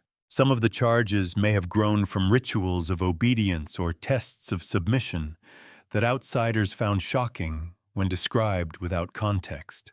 Military and religious communities often had internal customs, and initiations can contain gestures meant to dramatize surrender of the self to the group. But even this must be handled carefully. To say that a ritual may have been misunderstood is not to prove what the ritual was. To say that some strange practice could have existed is not to accept the full catalog of accusations. The danger is replacing one fantasy with another. What we can say with more confidence is that the trial process itself damaged the meaning of evidence. Once torture enters the scene, confession becomes unstable. It may contain fragments of memory, fragments of suggestion, fragments of panic, and fragments of strategy.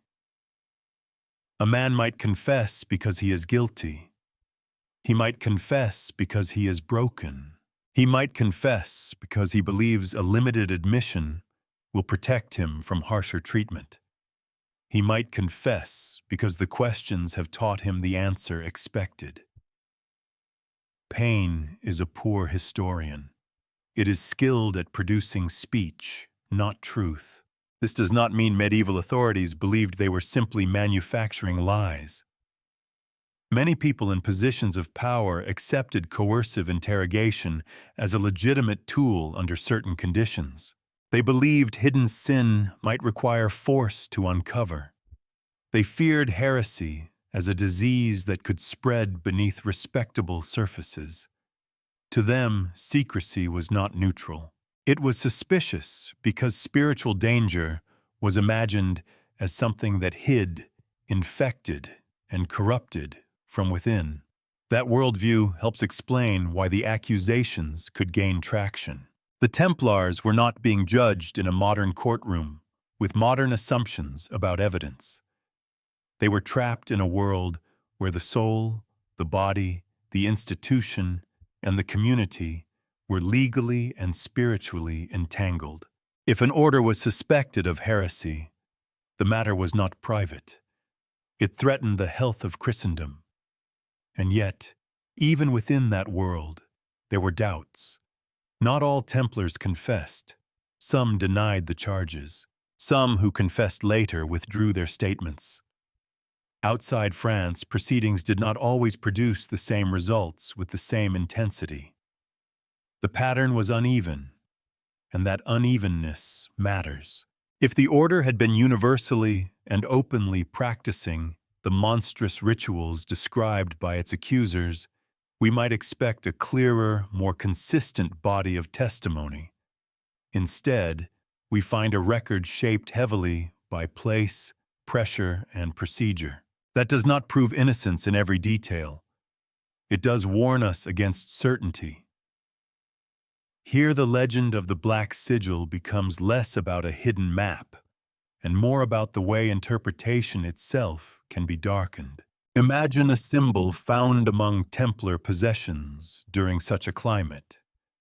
Under ordinary circumstances, it might be called a seal, a mark of ownership, a devotional sign, or a local emblem.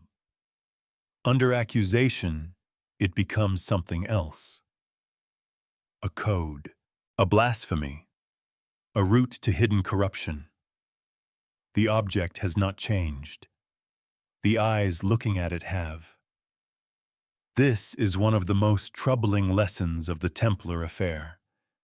Evidence is never encountered in a vacuum. It arrives inside a story that has already begun. By the time interrogators asked their questions, the Templars were already framed as men with secrets. Their silence could be guilt. Their denial could be stubbornness. Their discipline could be conspiracy. Their lack of a clear answer could be proof that the truth was too shameful to name. Once an institution is placed inside that kind of circle, almost every response tightens the rope. The confessions did not simply record the downfall of the order. They helped create it. Written down, copied, summarized, and circulated, they gave later generations a set of dark images to revisit. Men spitting on crosses, hidden idols, nightmarish initiations, secret signs. These images were too vivid to disappear, even when their foundations were uncertain. They entered memory with the force of scenes, and scenes often outlive qualifications. That is why the careful reader must resist the seduction of the document. Parchment can lie without intending to. It can preserve the voice of a terrified man as if it were calm testimony. It can make coercion look official and therefore credible. It can turn pain into archive. The real mystery is not whether every confession was false or every accusation invented. The deeper problem is that the process made certainty almost unreachable. Whatever private customs the Templars may have had, whatever failures or sins existed among individual brothers, the machinery used against them was built to produce guilt, and when guilt is demanded loudly enough, even silence begins to sound like confession. Chapter 11. The Sigil as Accusation. Once an order is accused of hidden evil, even its ordinary signs begin to behave differently. A mark that once authenticated a document no longer looks administrative. It looks intentional in a darker way. A gesture once used inside a ceremony no longer looks like discipline. It looks like a password. A closed door no longer protects religious privacy. It conceals corruption. The world outside the order begins to read every trace as if it were written in invisible ink. This is where the legend of the Black Sigil finds one of its most revealing meanings. Not as a proven Templar artifact, not as a surviving map with a clean line from France to Jerusalem, but as a symbol of accusation itself, the moment when interpretation becomes a weapon. By the time the Templars were under interrogation, their signs had already been pulled into a hostile story. The cross on the mantle could be used ironically. How could men who wore the cross be accused of denying it? The seal could be made suspicious. What else did they seal away? Their initiations could be described not as rites of entry into a disciplined religious order, but as rehearsals of shame. Their brotherhood, once praised as unity, could be recast as collective guilt. The same materials remained. The meaning changed. That change is easy to underestimate. We often imagine evidence as something solid, standing apart from the people who handle it. But evidence is interpreted. It is arranged, framed, selected, emphasized, and sometimes forced to speak a language it never knew. In the Templar affair, the royal case depended not only on gathering claims, but on teaching people how to look at the order. The king's agents did not have to invent every fear from nothing. They had to connect fear to familiar objects. A private rule became sinister. A seal became secretive. A command structure became conspiratorial. Silence became dangerous.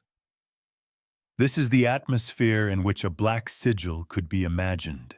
The mark itself, in legend, carries the weight of everything outsiders feared: a hidden route, a forbidden loyalty, a map beyond royal control. It is not difficult to see why such an image would grow around the Templars. They had crossed borders. They had moved money. They had guarded strongholds. They had used symbols. They had answered to an authority higher than kings. To a suspicious mind, that was already a kind of map, not on parchment, but in influence. The accusation only darkened the lines. There is a grim efficiency in accusing a secretive institution of secret crimes. The institution cannot easily defend itself without opening the very practices that made it distinctive. If it explains too little, it seems guilty.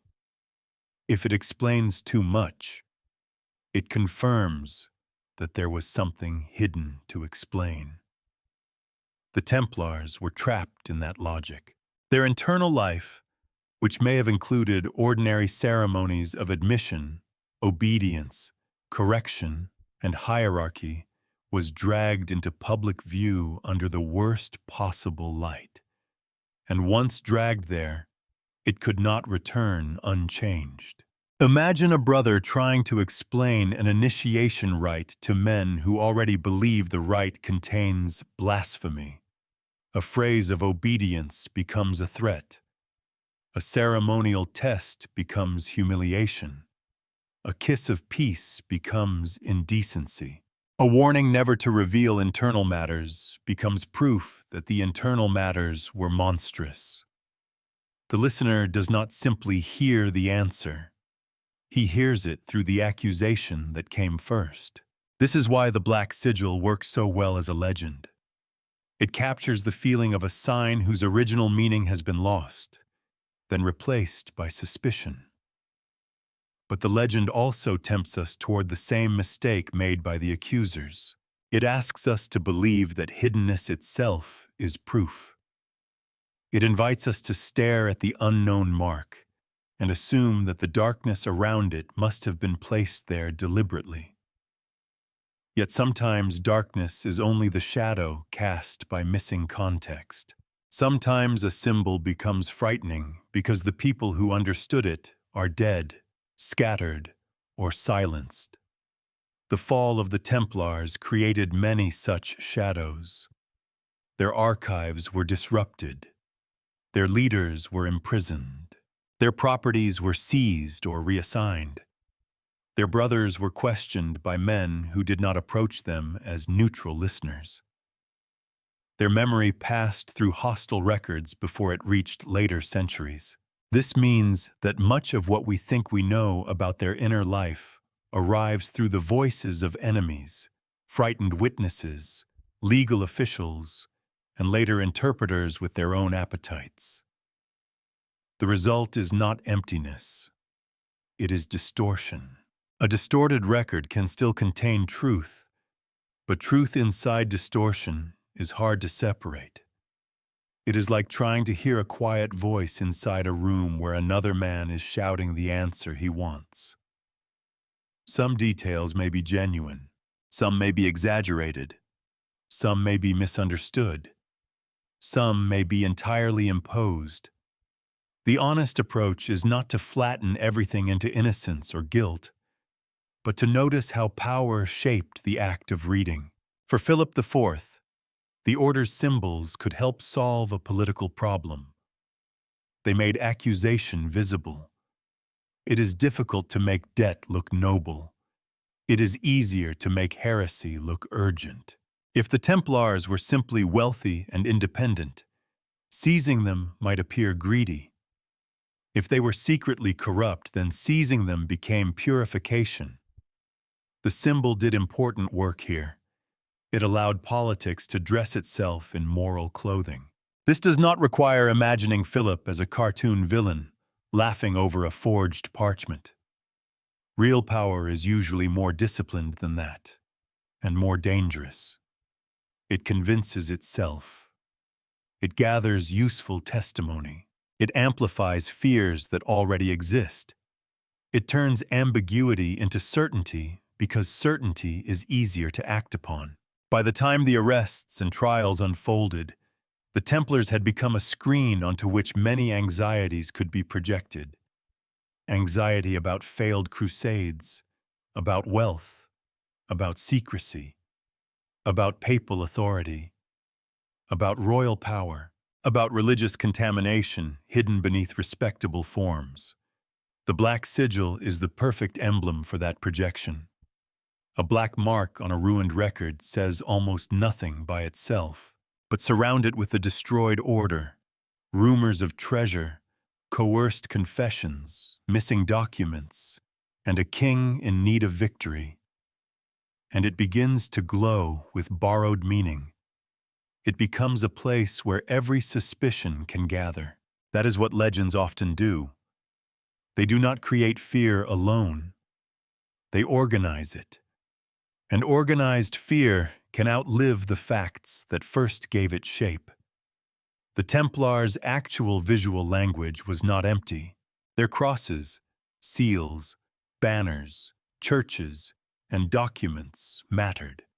They tell us about identity, authority, discipline, and the way medieval institutions made themselves recognizable.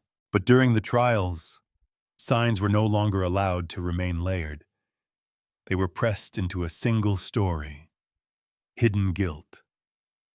The richness of meaning collapsed into accusation. That collapse is the real danger. When a society decides in advance what a symbol must mean, the symbol stops being evidence and becomes a verdict. The Templars discovered this too late. Their private world was interpreted by those who needed it to be corrupt. Their marks were read by men who had already chosen the ending. So perhaps the Black Sigil was never a map to treasure. Perhaps it was a warning of another kind, not left by the Templars, but created by the way they were destroyed. It warns us how quickly signs can be turned against the people who carry them, how easily secrecy becomes guilt when trust has died, how power can make a mark speak, not by understanding it, but by surrounding it with fear until no other reading seems possible. Chapter 12. The Last Grand Master. Jacques de Molay did not become immortal because he revealed a secret. He became immortal because he died without giving the world one. By the time his name enters the darkest center of the Templar story, the Order had already been wounded almost beyond recognition. Its brothers had been arrested, questioned, divided, pressured, and scattered through legal proceedings that dragged on for years. Its reputation had been stained by accusations that were almost impossible to wash away. Its property was no longer fully its own. Its future depended on kings, popes, councils, clerks, and judges, men who could discuss the fate of a military order in the language of law, while the men themselves waited in cells. Jacques de Molay was the last Grand Master of the Temple. That title carried weight, but by the final years it carried very little power. A Grand Master was meant to lead brothers, command strategy, defend the Order's interests, and embody its authority. But Molay's authority had been trapped inside the machinery of his enemies. He could speak, but his words were filtered through proceedings. He could defend the Order, but the Order had already been framed as suspect. He could appeal to truth, but truth itself had become tangled in confession, retraction, fear, and political need. He was not a young warrior riding out beneath a banner. He was an aging man caught in an institutional death. That makes his story quieter than legend often allows. Later traditions would turn Molay into a near-mythic figure, the betrayed master, the final guardian, the man who carried some hidden knowledge to the flames. Stories would gather around his execution, including dramatic claims that he cursed king and pope before dying. Some versions of that curse became famous in later imagination, especially because both Philip IV and Pope Clement V died within the same year. But the evidence for the curse, as popularly told, is not secure. It belongs more to the powerful afterlife of the story than to what we can confidently reconstruct. Still, it is easy to understand why people wanted him to speak such words. A curse gives moral shape to a brutal ending. It suggests that injustice was answered, if not by courts, then by fate. It allows a condemned man to appear victorious in the only way left to him, not by escaping death, but by making death echo. The more grounded truth is already strong enough. Molay had previously confessed under pressure to some charges, as other Templars had done. Later, at the end, he retracted and defended the Order. That reversal matters because it shows the human strain beneath the documents. He was not a symbol carved from stone. He was a man navigating terror, exhaustion, loyalty, and perhaps regret over words spoken when survival still seemed possible. Confession and retraction form the broken rhythm of the Templar trials. Admit, and you may live under shame. Deny after admitting, and you risk being treated as a relapsed heretic. The system did not make courage simple. It punished inconsistency, even when inconsistency may have been the natural result of coercion. A man could be pressed into confession, then condemned for trying to reclaim his denial. This is one reason Mole's final stand became so important. It did not prove a hidden map. It did not reveal treasure. It did not solve the mystery of the accusations. But it gave the shattered order a final human face. In March 1314, Jacques de Molay and Geoffroy de Charnay were burned in Paris after rejecting their earlier confessions. The scene has been described and reimagined many times. The island in the Seine, the watching crowd, the flames, the old master facing death near the center of royal power. We should be careful not to decorate the moment too heavily. Executions were public acts designed to teach. They were not only punishments, they were messages. This message was clear. The order that had once stood above ordinary suspicion could be reduced to ash. Yet public punishments are dangerous for rulers, because crowds do not always remember them as intended. Authority may stage an execution to close a case.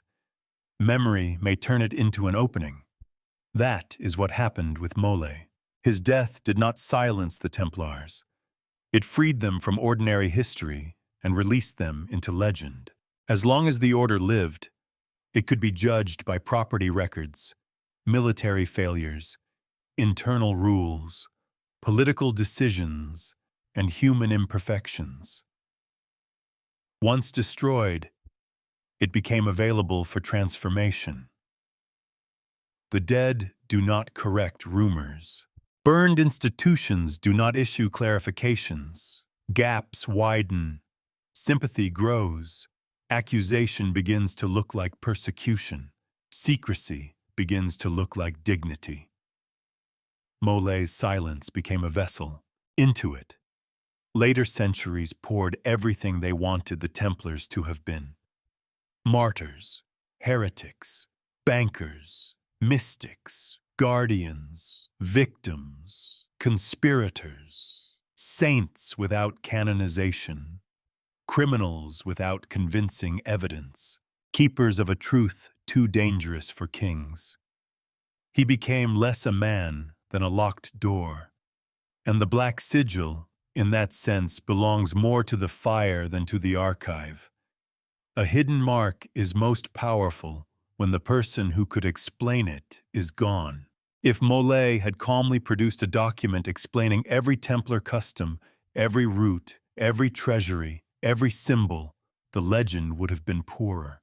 Instead, the order's final master died under condemnation, leaving behind contradiction. He had confessed. He had retracted. He had led. He had failed to save the order. He had been judged. He had refused, at the last, to let the judgment stand uncontested. That is not a neat ending. It is better than neat. It is unresolved in a way that feels painfully human. What did Molay know? Certainly he knew the inner life of the order better than its enemies did.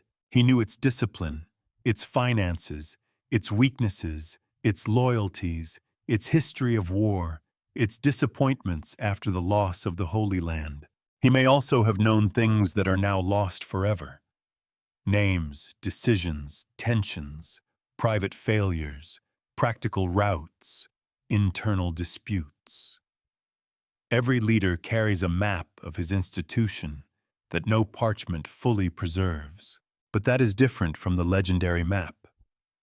The temptation is to place some final secret in his hands, because his death feels too heavy to be only political. We want him to have guarded something worthy of the flames. Yet perhaps the worthy thing was not an object. Perhaps it was the order's claim about itself, that whatever its sins, It was not the monstrous thing its accusers had described. That claim died with him, but it also survived him. The last Grand Master's execution turned Templar secrecy into something permanent, not because the secrecy was proven, because the chance to fully explain it was destroyed. After Mole, the Order could no longer defend itself as a living institution.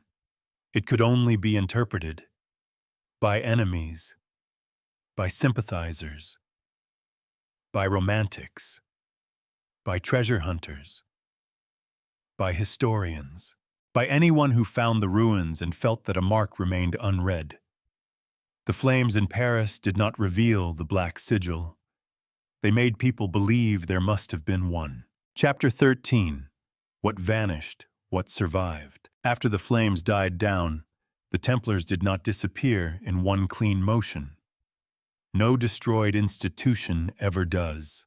It leaves behind keys, debts, frightened men, disputed fields, half-empty houses, copied documents, local memories, and officials trying to decide what belongs to whom now that the name on the seal has become dangerous.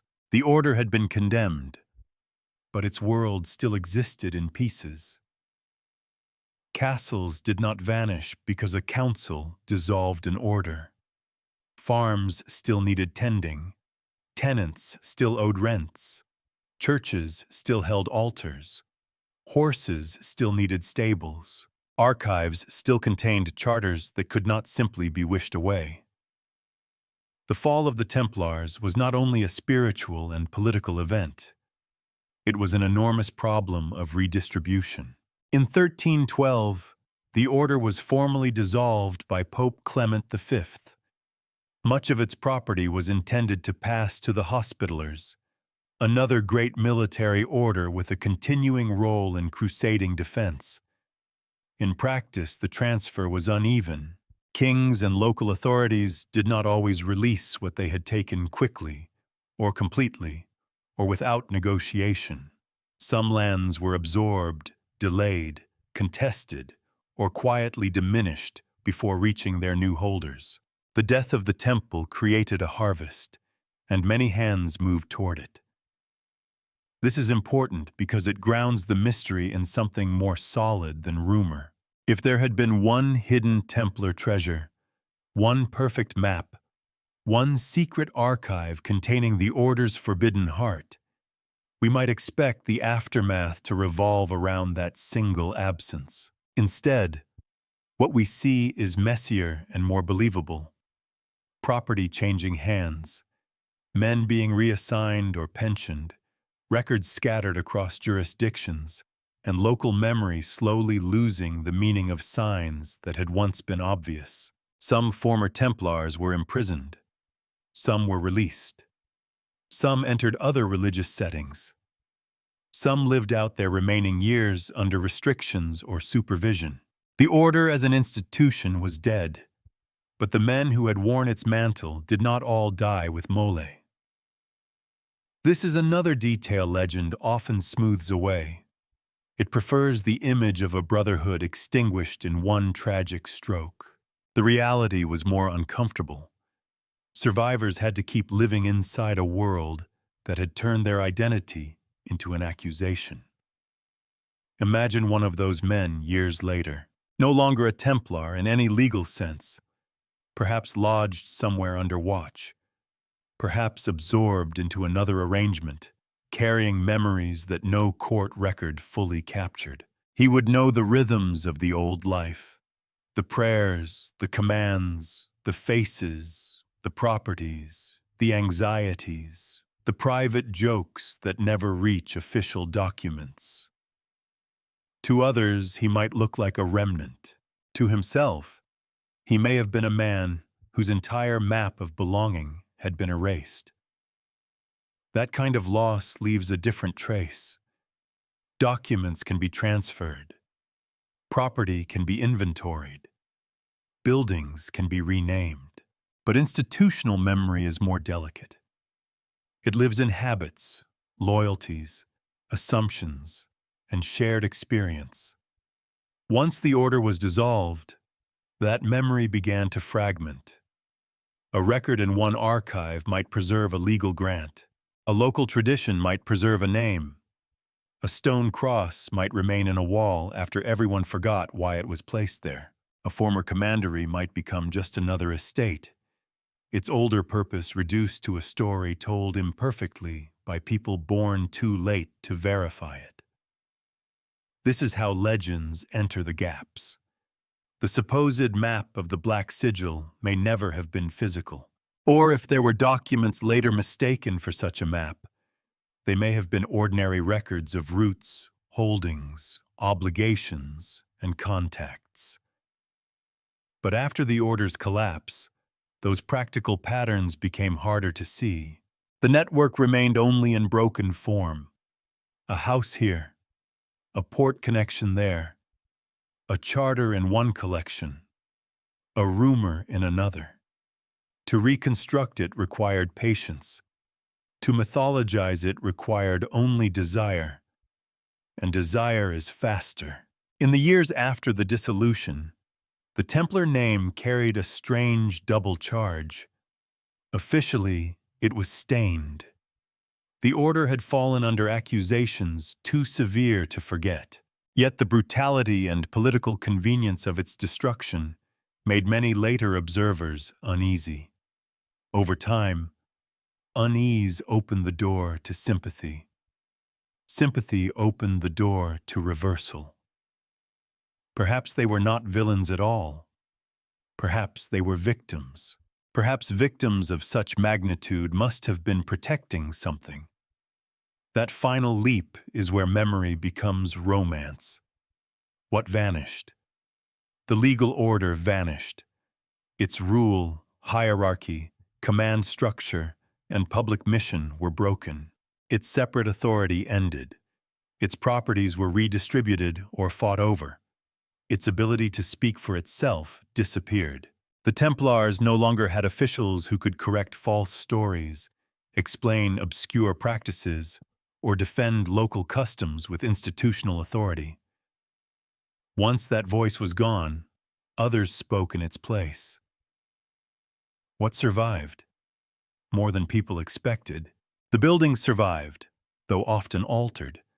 The documents survived, though scattered and incomplete. The name survived, heavier than before. The accusations survived in trial records. The doubts survived in the unevenness of those records. The image of the night monk survived, too powerful to remain buried in legal defeat.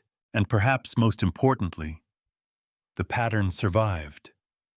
The memory of an order spread across Europe and the Holy Land, moving wealth, men, vows, and ambitions through a world that could no longer be easily reconstructed. A pattern can haunt as effectively as an object. This may be the most honest way to understand the legendary map. It may have survived not as parchment, but as an impression left by organization.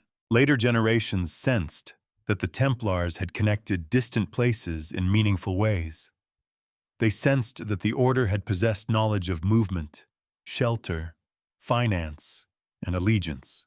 They sensed that something had been lost when that system was shattered. Rather than call it logistics, they called it a map.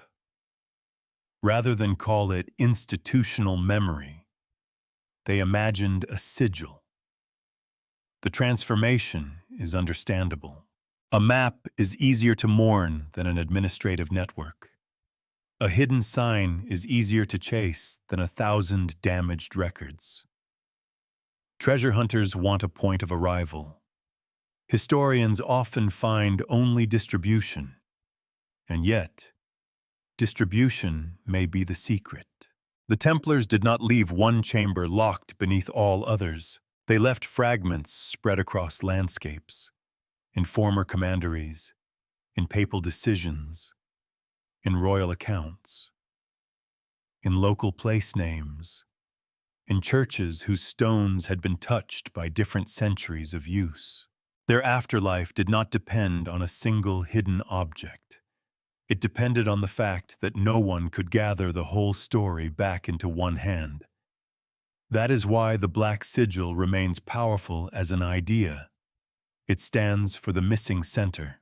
It gives a shape to the feeling that somewhere, beneath all the scattered evidence, there must be a design that explains the fall, the wealth, the accusations, the silence, and the survival of the name.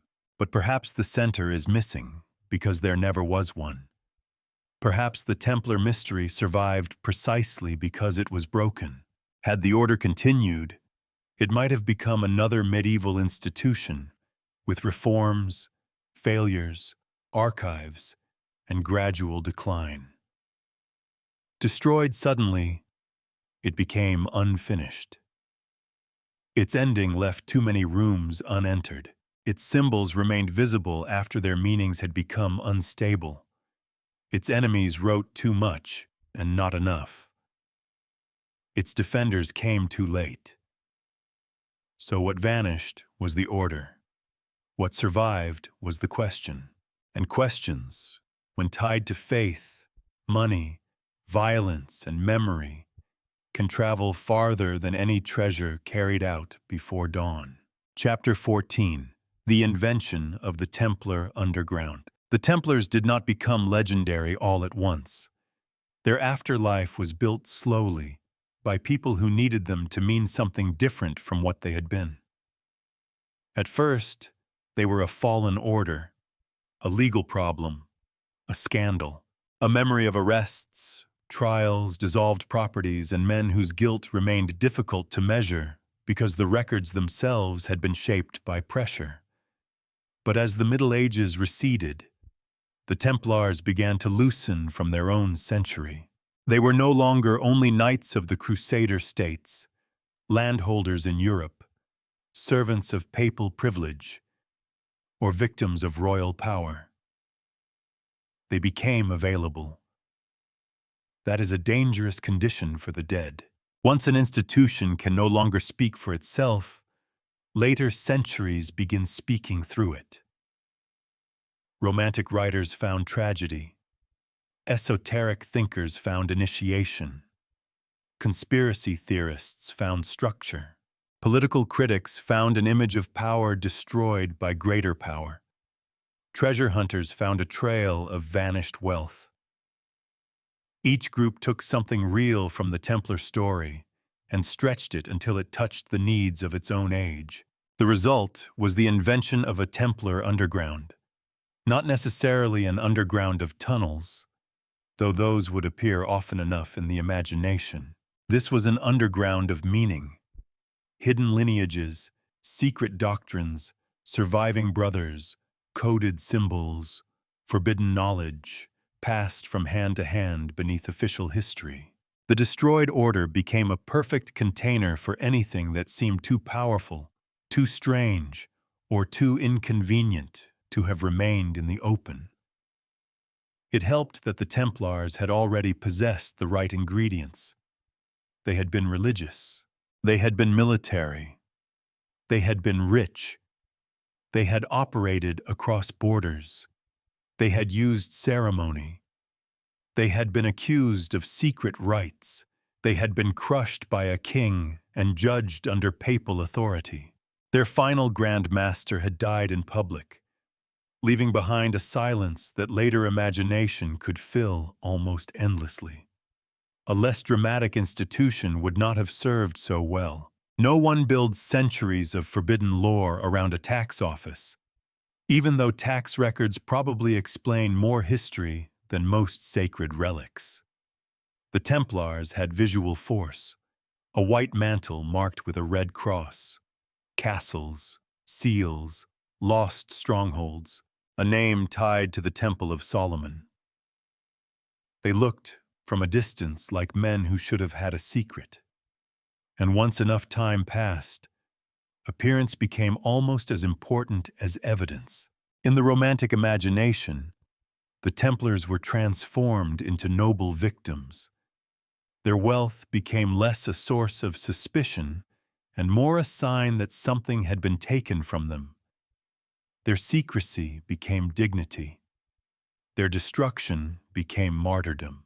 The accusations against them, once terrifying, began to seem less like proof of corruption and more like proof that someone wanted them silenced. This reversal was emotionally satisfying. It turned shame into mystery and defeat into hidden victory. But sympathy can distort as easily as hatred.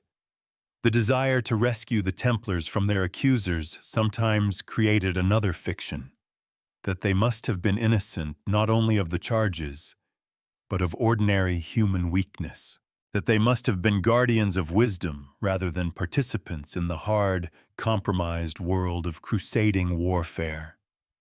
The real Templars were neither demons nor perfect martyrs.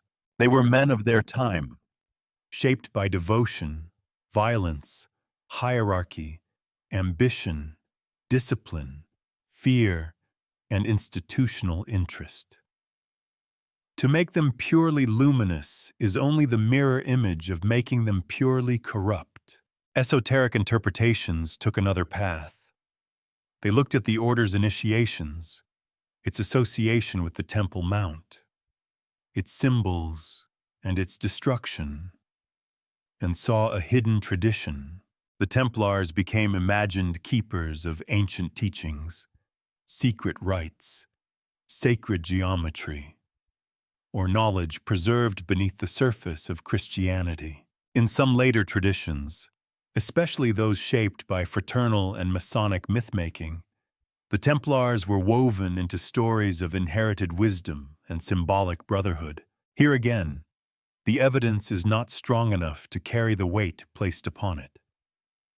Later groups could claim connection, inspiration, or spiritual ancestry, but that does not prove an unbroken historical chain from the medieval order. The appeal lies elsewhere. The Templars gave later societies a medieval depth. They made modern rituals feel older. They offered a lineage with drama, blood, secrecy, and sacred architecture already built in. A good origin myth does not merely explain where a group came from. It tells members why they matter. The Templars were useful because they had been interrupted. Their destruction made continuation imaginable. If an order ends peacefully, there is little room to claim it went underground. But if it is arrested, condemned, and burned, survival becomes tempting to imagine. Perhaps some brothers escaped. Perhaps documents were moved. Perhaps a remnant preserved the truth. Perhaps the official ending was only the visible ending. That word, perhaps, is the doorway through which much of the Templar underground enters. It is not that every speculation is equally foolish. Institutions do leave remnants. People do survive collapses. Documents do move. Symbols do get reused. Memory does pass through unexpected channels. The problem begins when possibility is treated as proof, and proof is treated as unnecessary because the story feels right. The Templars could have inspired later groups. That does not mean they secretly directed them. A symbol can be borrowed without carrying its original authority. A legend can influence history without being historically true. Conspiracy interpretations went further. They made the Templars into permanent actors behind events, as if a medieval order dissolved in the 14th century had continued moving unseen through politics, finance, religion, and revolution. These stories often reveal more about distrust in the present than about the Middle Ages. When people feel that institutions are too large, too opaque, or too corrupt to understand, they look for an older hidden hand. The Templars become a convenient mask for the suspicion that visible power is never the real power. The black sigil belongs naturally to this imagined underground. A mark in a ruined archive can be made to do enormous work. It can become the sign of survival, the proof of a secret root, the emblem of a brotherhood that never truly died. It can link scattered places and unrelated symbols into a single design. It can turn coincidence into intention. It can make the past feel organized by a mind still operating just out of sight. But the more honest reading is quieter and more unsettling. The Black Sigil is powerful because the Templars themselves became a kind of symbol, one that later centuries could press into whatever wax they needed. They were used to authenticate fantasies of hidden wisdom, fears of secret power, hopes of lost holiness, and anger at official history. The mark did not need to be medieval to feel ancient. It only needed to sit inside a story where people already wanted the door to open. This is how the Templar underground was invented. Not from one forgery, one book, one society, or one rumor, but from repeated acts of imaginative reuse. Each age found the Templars waiting in the ruins and dressed them differently. The destroyed order became a mirror with a cross on it. And mirrors are dangerous in historical work, because they can make us think we are looking into the past when we are really looking at our own hunger for hidden design. Chapter 15. Reading the Black Sigil. To read the Black Sigil properly, we may have to stop treating it as an object waiting to be found. That is difficult, because the mind wants an object. It wants the recovered parchment, the broken seal, the dark mark under glass in some archive where a label can finally say what it is. An object gives mystery a handle. It can be measured, photographed, authenticated, stolen, forged, disputed, displayed. It turns uncertainty into something with edges, but some symbols are not found that way. Some are assembled. The Black Sigil, as legend, is assembled from the ruins of Templar memory. It gathers the Temple Mount, the lost roads of pilgrimage, the Order's wealth, its sealed documents, its private rites, the violence of its arrests, the ambiguity of its confessions, the death of Jacques de Molay, and the centuries of speculation that followed. None of these fragments alone proves a forbidden map. Together, they create the feeling that a hidden design must exist. That feeling is the true subject. The legend asks us to believe that somewhere behind visible history lies a deeper pattern, one mark that explains why men rose so quickly, why they became rich, why they were destroyed, and why their name refused to stay buried. It is a seductive idea because it turns complexity into intention. Politics becomes a cover. Debt becomes a clue. Torture becomes a failed attempt to extract the truth. Dissolution becomes concealment. Every broken record becomes evidence of a missing whole. The problem is that history rarely behaves with such elegance. The Templar story is not clean. It is a collision of faith, violence, finance, ambition, fear, law, and memory. It contains genuine devotion and institutional wealth, courage and brutality, noble gifts and political appetite, sacred language and hard logistics, men who may have died believing in their vows, and rulers who understood the usefulness of accusation. To compress all of that into one secret map is emotionally satisfying, but it may also protect us from the harder truth. There may be no single key. There may only be a locked chamber because we built one around the evidence. This does not mean the legend is empty. Quite the opposite. The Black Sigil matters because it reveals how people read power after it has fallen. When an institution becomes large enough, wealthy enough, and private enough, later generations struggle to accept that ordinary forces could have made and unmade it. We want a hidden engine. We want an initiating secret. We want proof that the surface was never the whole story. Sometimes that instinct is wise. Power does hide things. Archives are edited. Trials can be manipulated. Official stories can be self-serving. The Templar case itself warns us not to trust authority simply because it writes in formal language.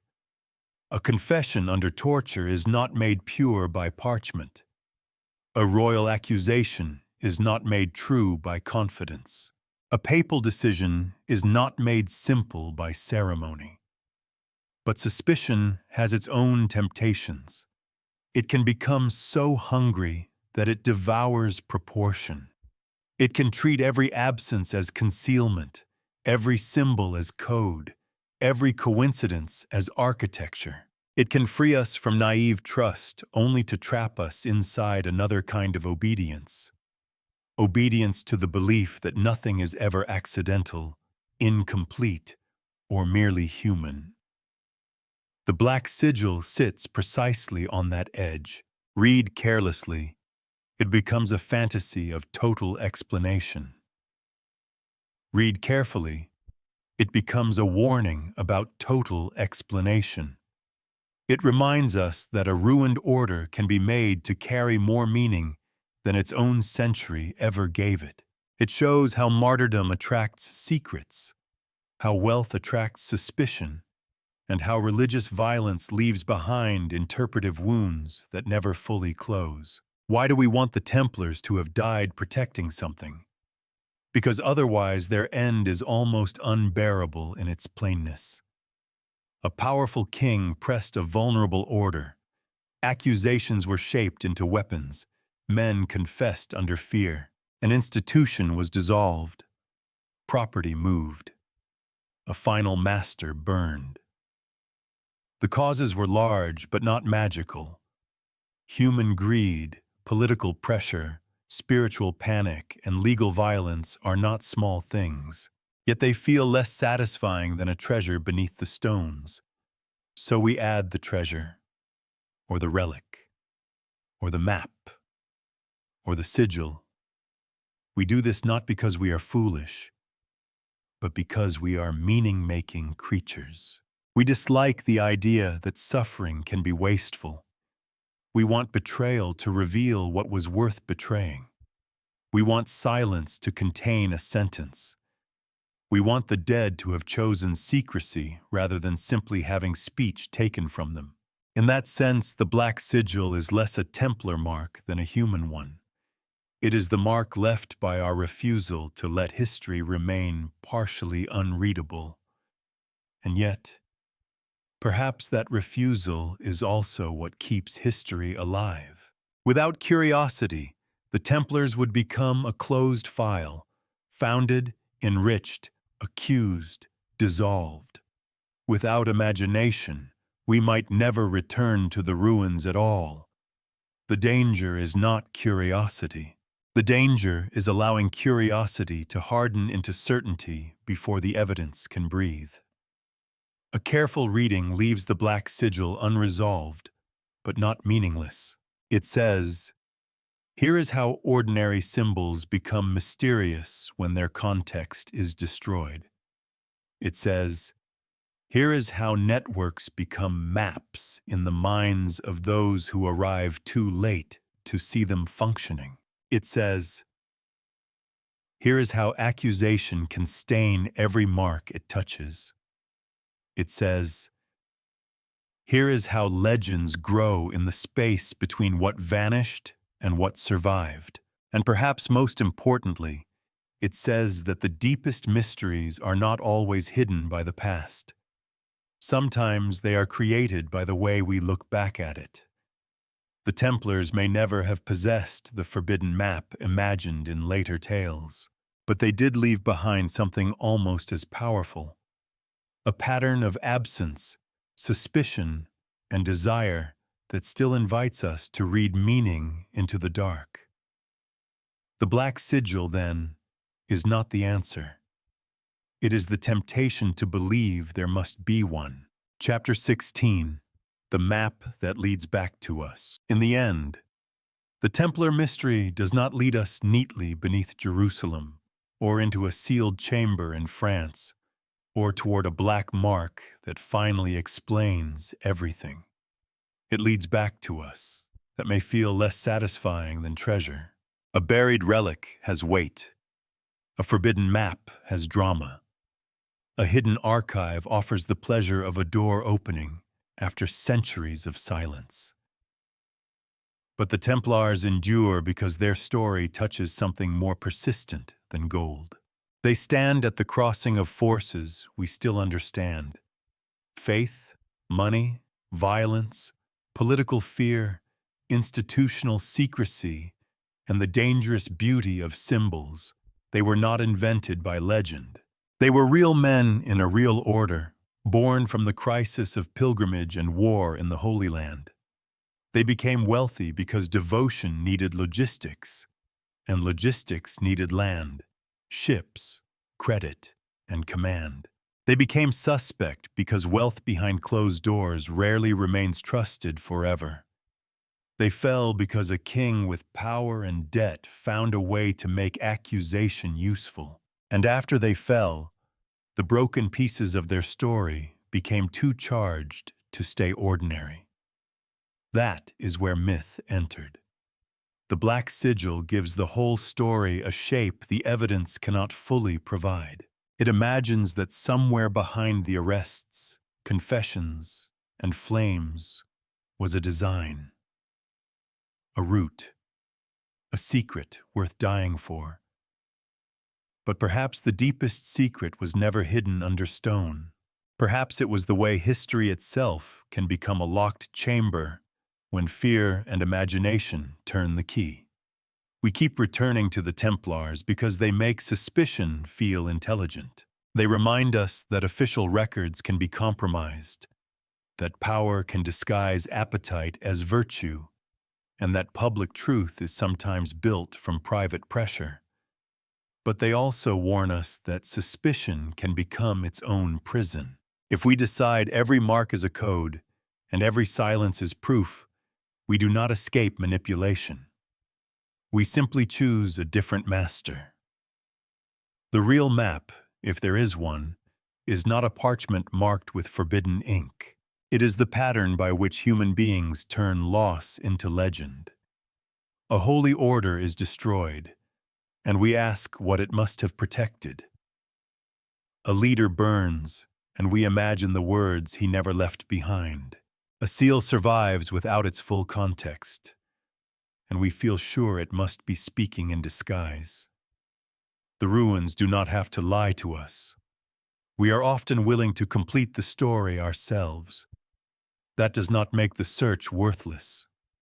Quite the opposite. The search matters when it teaches us to look more carefully, to separate evidence from longing, records from rumor, and mystery from invention. The Templars deserve that care, not because they were pure, and not because every accusation against them was impossible, but because their story shows how difficult truth becomes when power, pain, and belief occupy the same room. So the Black Sigil remains unread, not because it hides a perfect answer, but because it reflects our own hunger to find one. Maybe that is why the mark feels dark. It is not only the darkness of archives, prisons, or ruined chapels. It is the darkness of wanting history to confess more than it can honestly say. The Templars left no proven forbidden map, but they left something more enduring, a question about what we do with the spaces history cannot fill. We can fill them with treasure. We can fill them with conspiracy. Or we can stand before them with patience, admitting that uncertainty is not failure. Sometimes it is the most truthful thing the past has left us. And in that uncertainty, the old order still waits, not guarding a chest beneath the earth, but reminding us how easily faith becomes power, power becomes fear, and fear becomes myth. The locked chamber was never only in the ruins. It was in the way we learned to read them,